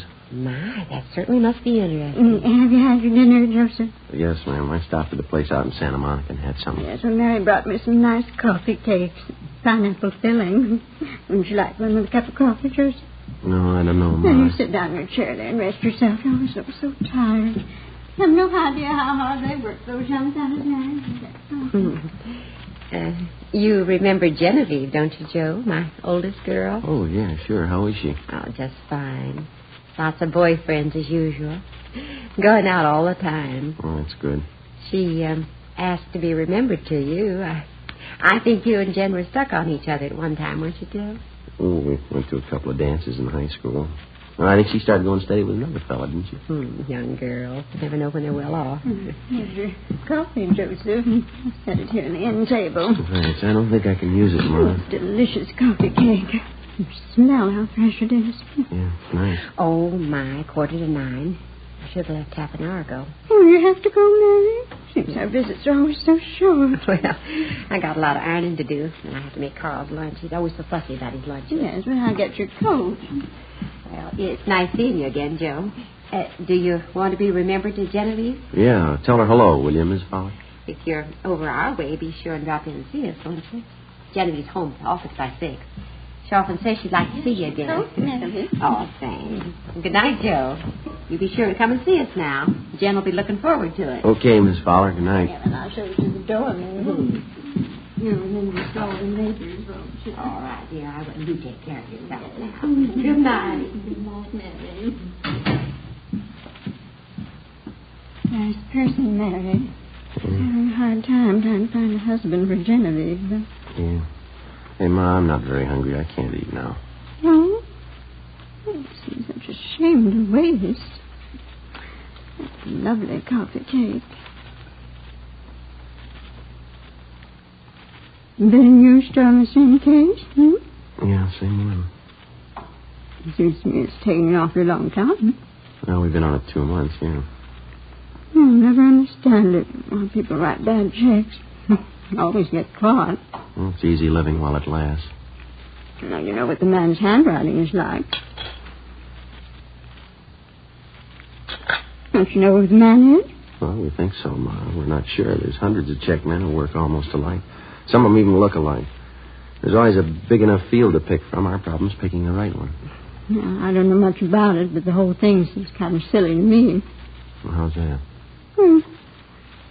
What's this man supposed to be doing? Going around your small neighborhood stores, cashing $15 and $20 checks. Well, if he got himself a job, he could probably earn that much in 1 day doing good, honest work. Mm-hmm. Say, Ben didn't call before I got home, did he? Mm-hmm. Wasn't he with you? Oh, he was going to interview one of the bum check victims on his way home, a grocery store owner down in Highland Park. It might be him now. Oh, now, don't hang on that phone, Joseph. It's coffee gets cold. Yeah. Friday talking. It's Ben, Joe. Got a partial identification from that grocer's, nothing great. Which mugshot did he like? Stanley Bubeck. Grocer thinks it might have been the guy who pushed the check. He can't be sure. 33 bum checks passed. Same M.O. Not one positive identification. Something's phony, isn't it? It's got me stuffed. We know the endorsements on every one of those checks was written by the same guy. Used practically the same story on every one of his victims. Yeah. Those 33 people are either blind or they're kidding us. Well, there's only one other answer. Huh? We're looking for the wrong man. For 2 months and 2 days in different shopping districts throughout the city, a man described as well-dressed and middle-aged had been passing worthless checks on independent neighborhood businessmen. Most of the victims were proprietors of small shops, meat markets, liquor stores, grocery stores. In none of the cases was the check written for more than $25. With the help of the stats office and our record bureau, we've gone through the list of experienced checkmen until we found one man whose description and M.O. matched perfectly with that of the suspect. The man's name was Stanley Bubeck. We can't locate him, Captain. Another thing, we can't get a positive identification from any of the victims. And find a suspect they can identify. You've been tracking the guy for 2 months. What's the big mystery? Well, we tabbed the man as Stanley Bubeck, and his record and his M.O., his description, they all tie in perfectly. Now we're not sure it's him. What do you mean? Well, if it is Bubeck, it's almost a sure thing that one of the victims could have made him on one of his mug shots. None of them can make up their minds. Look, maybe one of you two'd like to be captain of forgery for a day, sit in this office and listen to complaints come in over that phone about this guy, the front office, neighborhood businessmen's clubs, retail merchants. They tell me they're trouble, so I'm passing them on to you. Now, whoever this paper hanger is, we want him, and we want him fast. Lousy little $20 checks. We'll probably have a lot better target if he tries something bigger. And don't think he and 100 other check men like him don't know that. You won't find them stealing company paychecks and flooding the town with paper. They take it from the little guy, and they take it in small amounts, but add up those small amounts at the end of the year, and they'll scare you. Yeah, that's the rotten part about it. None of those victims can afford a bad check. That grocer Donnelly stands on his feet all day and at a profit of $10, $15. He gets tagged with one bad check, and he's working for nothing. We've got bulletins out on the suspect to all the small businessmen in town. They've all been alerted. Excuse me. Captain Elliott.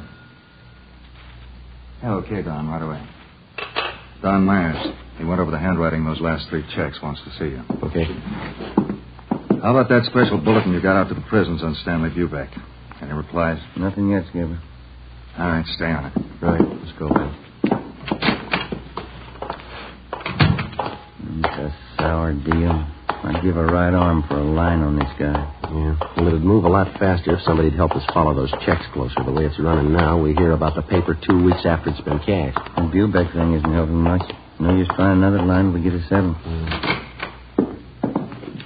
Hi, Don. Oh, hi. Just finished up on those last 3 checks that came in. You want to give them a look? How do they shape up? Well, you can see for yourself. Right here. Yeah? Here are the 3 I just went over. Mm-hmm. And here are half a dozen bad ones for cash last month. Now, the endorsements on this half dozen match perfectly.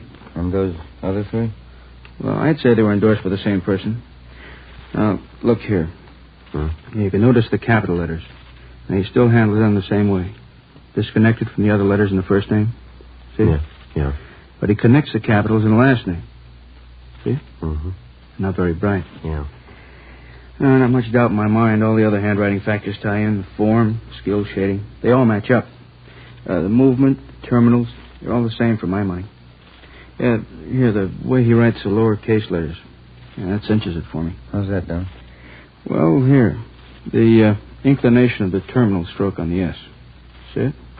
Degree of slant above the horizontal is just about 55 degrees in all cases. Mm-hmm. Now, the finger movement in his capitals have plenty of freedom. They're not shaded much. Yeah. Nothing like this in his lowercase letters, though, you see? Here. Yeah, I think I know what you mean. Not much freedom here. Lots of shading. And the pressure on the lifts. Here. They match up. Mm-hmm. Same on the downstroke. Now, I'd say the skill is medium in all cases. Embellishments, both class 2. No changes at all in the style? Oh, he made the signatures look a little different. All 8 factors match up, though. It's the same person. All we have to do is find him. Hey, how about this fellow Stanley Bubeck? I thought you had him tapped. Now, we're not too sure about him, but it's the only line we got to work on, so it'll have to do for now. Mm-hmm. Romero, the man in the office to see you and Joe. Name's Loomis. Right, Fred. Be there in a minute. Okay. Well, thanks, Don. We'll check you later, huh? Sure, okay. See you. Let's go, Ben.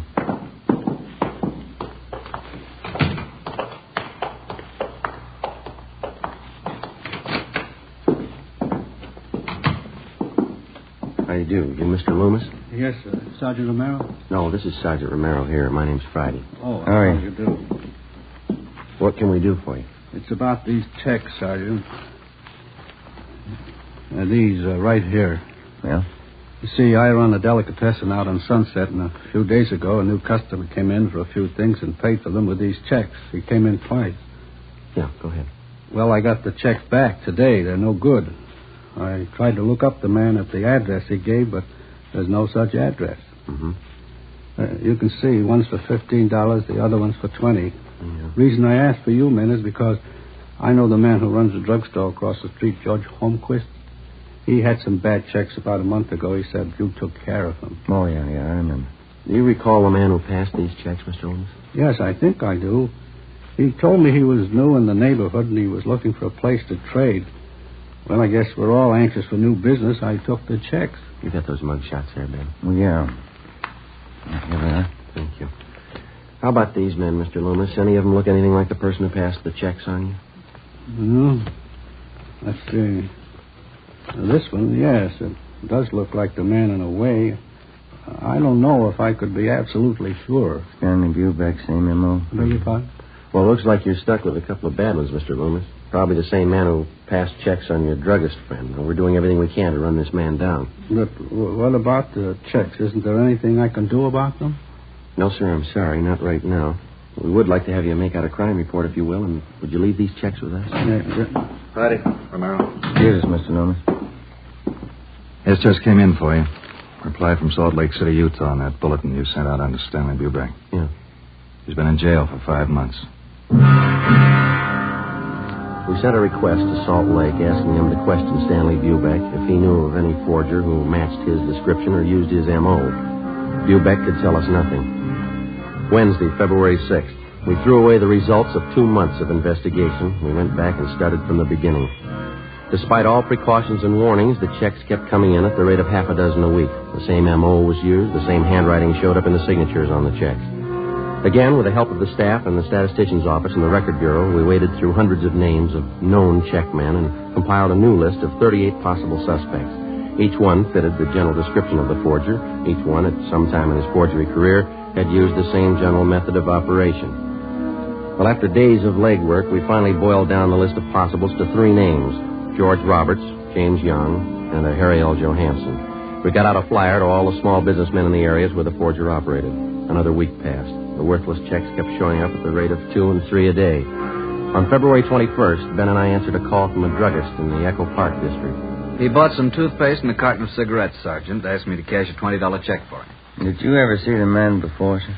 No, he gave me the same old story about being new in the neighborhood. That's when I remembered that police bulletin the department sent me. Mm-hmm. Do you still have that bulletin? No, I looked it over, and then I guess it got mislaid. I wonder if you'd mind taking a look at these pictures here. Not at all. These right here. Mm-hmm. Sure. This one right on top, that's the man. You sure? I am. It only happened a few hours ago. Do you know who he is? Harry L. Johansson. That's the name we have on him. It doesn't mean anything to me. He got real huffy when I wouldn't take his check. Stalked right out of the store. Very suspicious. Did you follow him? No, I told Ralph, my clerk, to follow him. Ralph. Yeah, Mr. Butler? You want to tell these officers about that man this morning? Well, I followed him down the street for a block and then turned the corner. That's where I lost him. It's too bad. Yeah, all I got was a license number.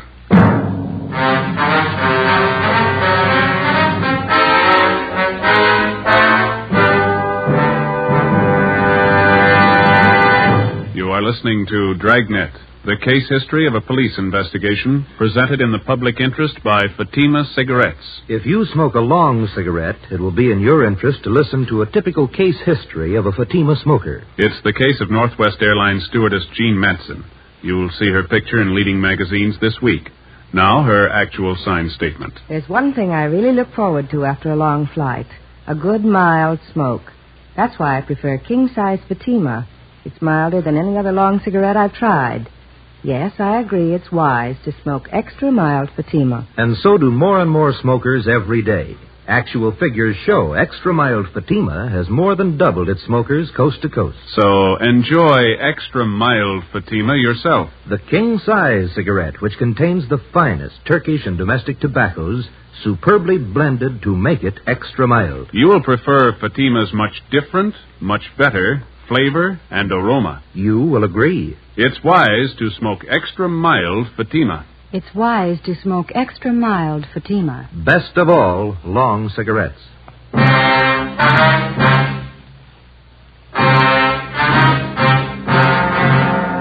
September 21st, Thursday, 3 p.m. We took the license number, which the drugstore clerk had given us.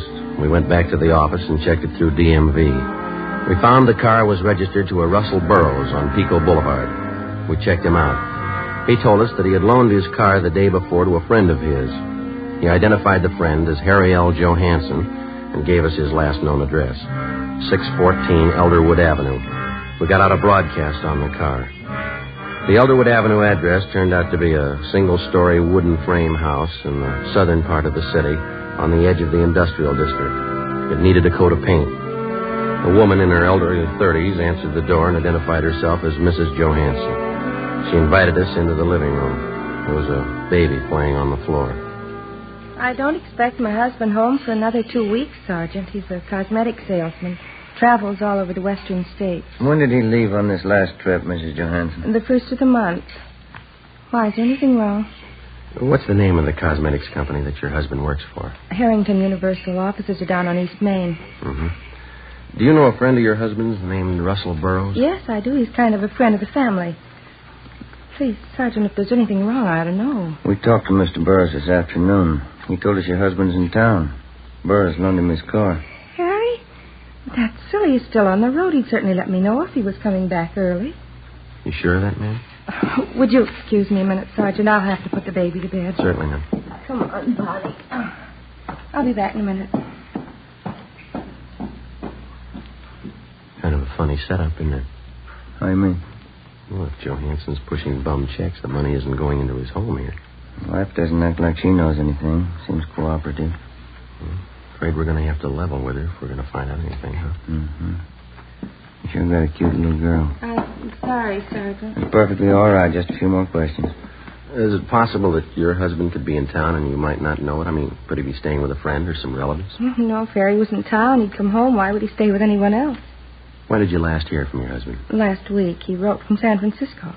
The letter's right there on the mantel. Oh, huh. Well, besides that letter, do you have any other samples of your husband's handwriting around the house? Well, I think so, yes. Where did you say you were from? Central Division, Forgery Detail. You investigate checks, bad checks. Yes, ma'am, that's right. And you know about my husband? His prison record, yes.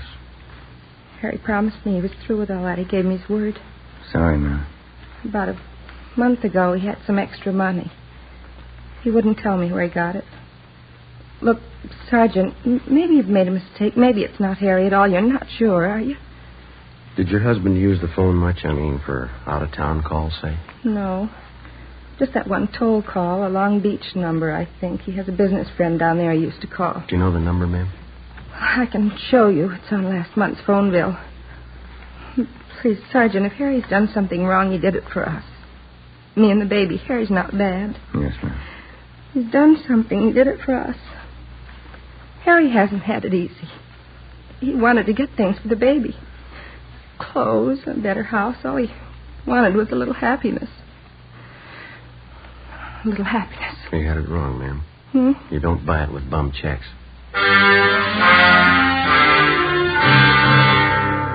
Before we left Mrs. Johansson, we called and had a stakeout placed on the house. And then we got a sample of her husband's handwriting and the Long Beach telephone number that he was in the habit of calling.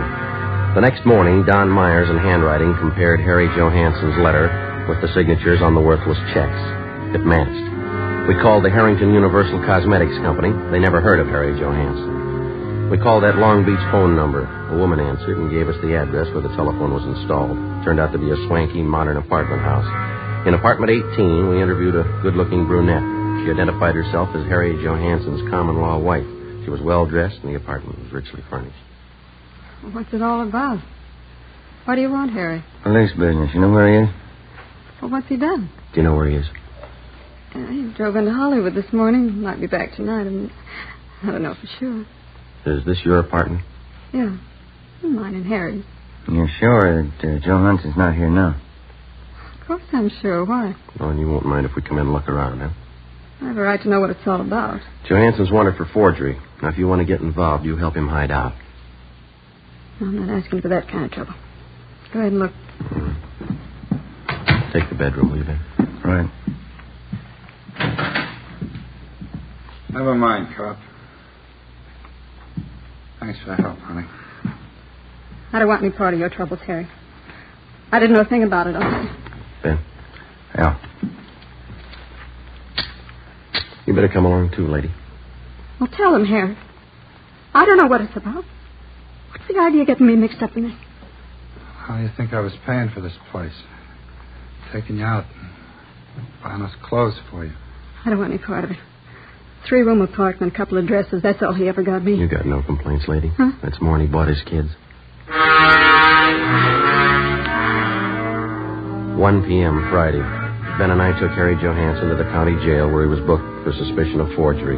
We called Mrs. Johansson and notified her. She immediately contacted friends and relatives and raised enough money for a writ to have her husband released from jail. 3 days later, Johansson was arraigned and a date set for his preliminary hearing. After the arraignment, Ben and I took him back to the county jail for rebooking. I'd like to ask you a question, Johansson. Yeah? You got any money of your own left? Why don't you stick to your own business, Copper? That family of yours is having a pretty rough time. Your wife borrowed every cent she could find to bail you out. Now, what's she going to live on? She got relatives. No, there's the elevator. Come on, Johansson.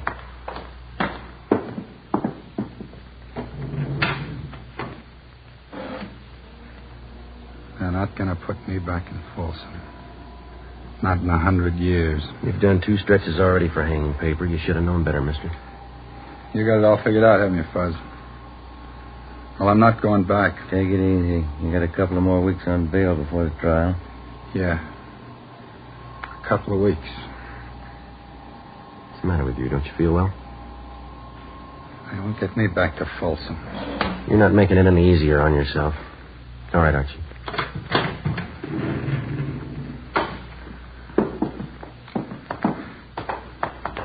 Don't you cops understand?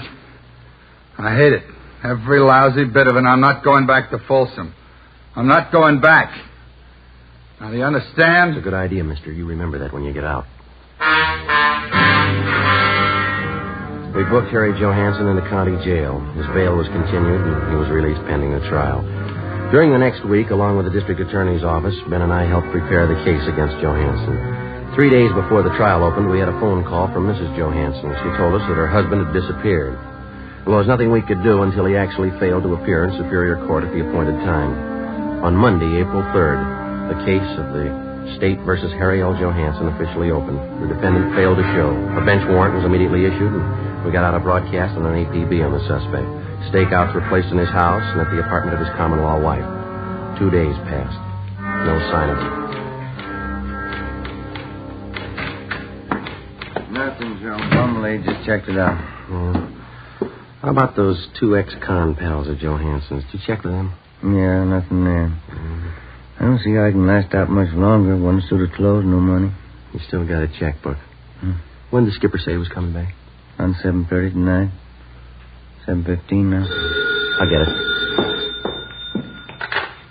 Forgery, Friday. Joseph, this is your mother. Oh, yeah. Hi, Ma. I forgot to tell you when you called earlier. You're supposed to be home tonight by 8 o'clock. What's that, Ma? Mary Fowler. She's coming over to visit tonight, and Genevieve's coming with her. Yeah, well, look, will you try to explain to them that I'm working and I can't get away, huh? Well, all right, Joseph, I'll try.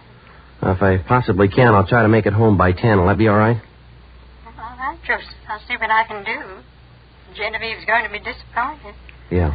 If I'm later than that, don't wait up for me, huh? Yes, all right then. Bye, Ma. Yes. Bye, Joseph. Oh, hi, Skipper. The call just came in. Yeah? They found Johansson. Captain Elliott, Ben, and I drove out the highway to the Tahunga Wash. We turned off and headed into the Mount Gleason area. Captain Elliott directed us onto a dirt road. Halfway up one of the mountains, we spotted a group of cars pulled off on the shoulder of the road. We parked behind them, got out, and started over. Who found the car, Skipper? One of the people living back in the hills. Spotted it on his way home from work. Coroner got here in a hurry. Yeah. Hi, Dave. How you doing, Joe? Captain Elliott. How long's he been dead? Since last night, I figure. Come on over. Yeah. You talked to the man who found Johansson's body, Dave? Yeah, he didn't touch a thing. What'd you find? Powder burns on the temple, powder on the hands. Boys from homicide found the note. It's on the seat right next to him. Here it is, here. It's been checked. Yeah, thanks. All ties in, huh, Dave? Pretty tight, yeah. Gene Bechtel from homicide wants to talk to you, Captain. Okay, be right back, Joe. Right. Who do you address the note to, Joe? His wife? No, his girlfriend. Look what he wrote it on. Yeah. Blank check.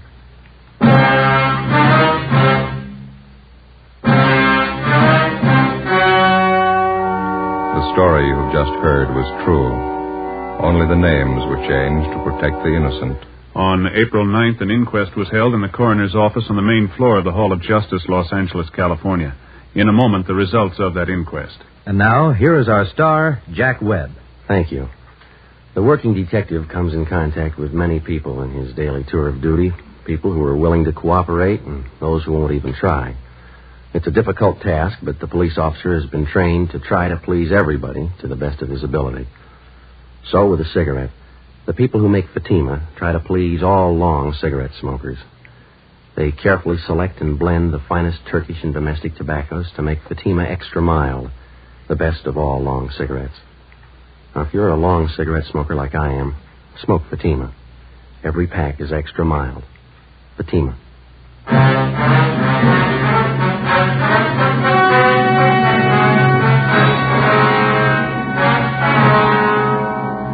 On April 9th, the coroner's jury returned a verdict that the death of Harry L. Johansson was caused by a gunshot wound in the head, self-inflicted.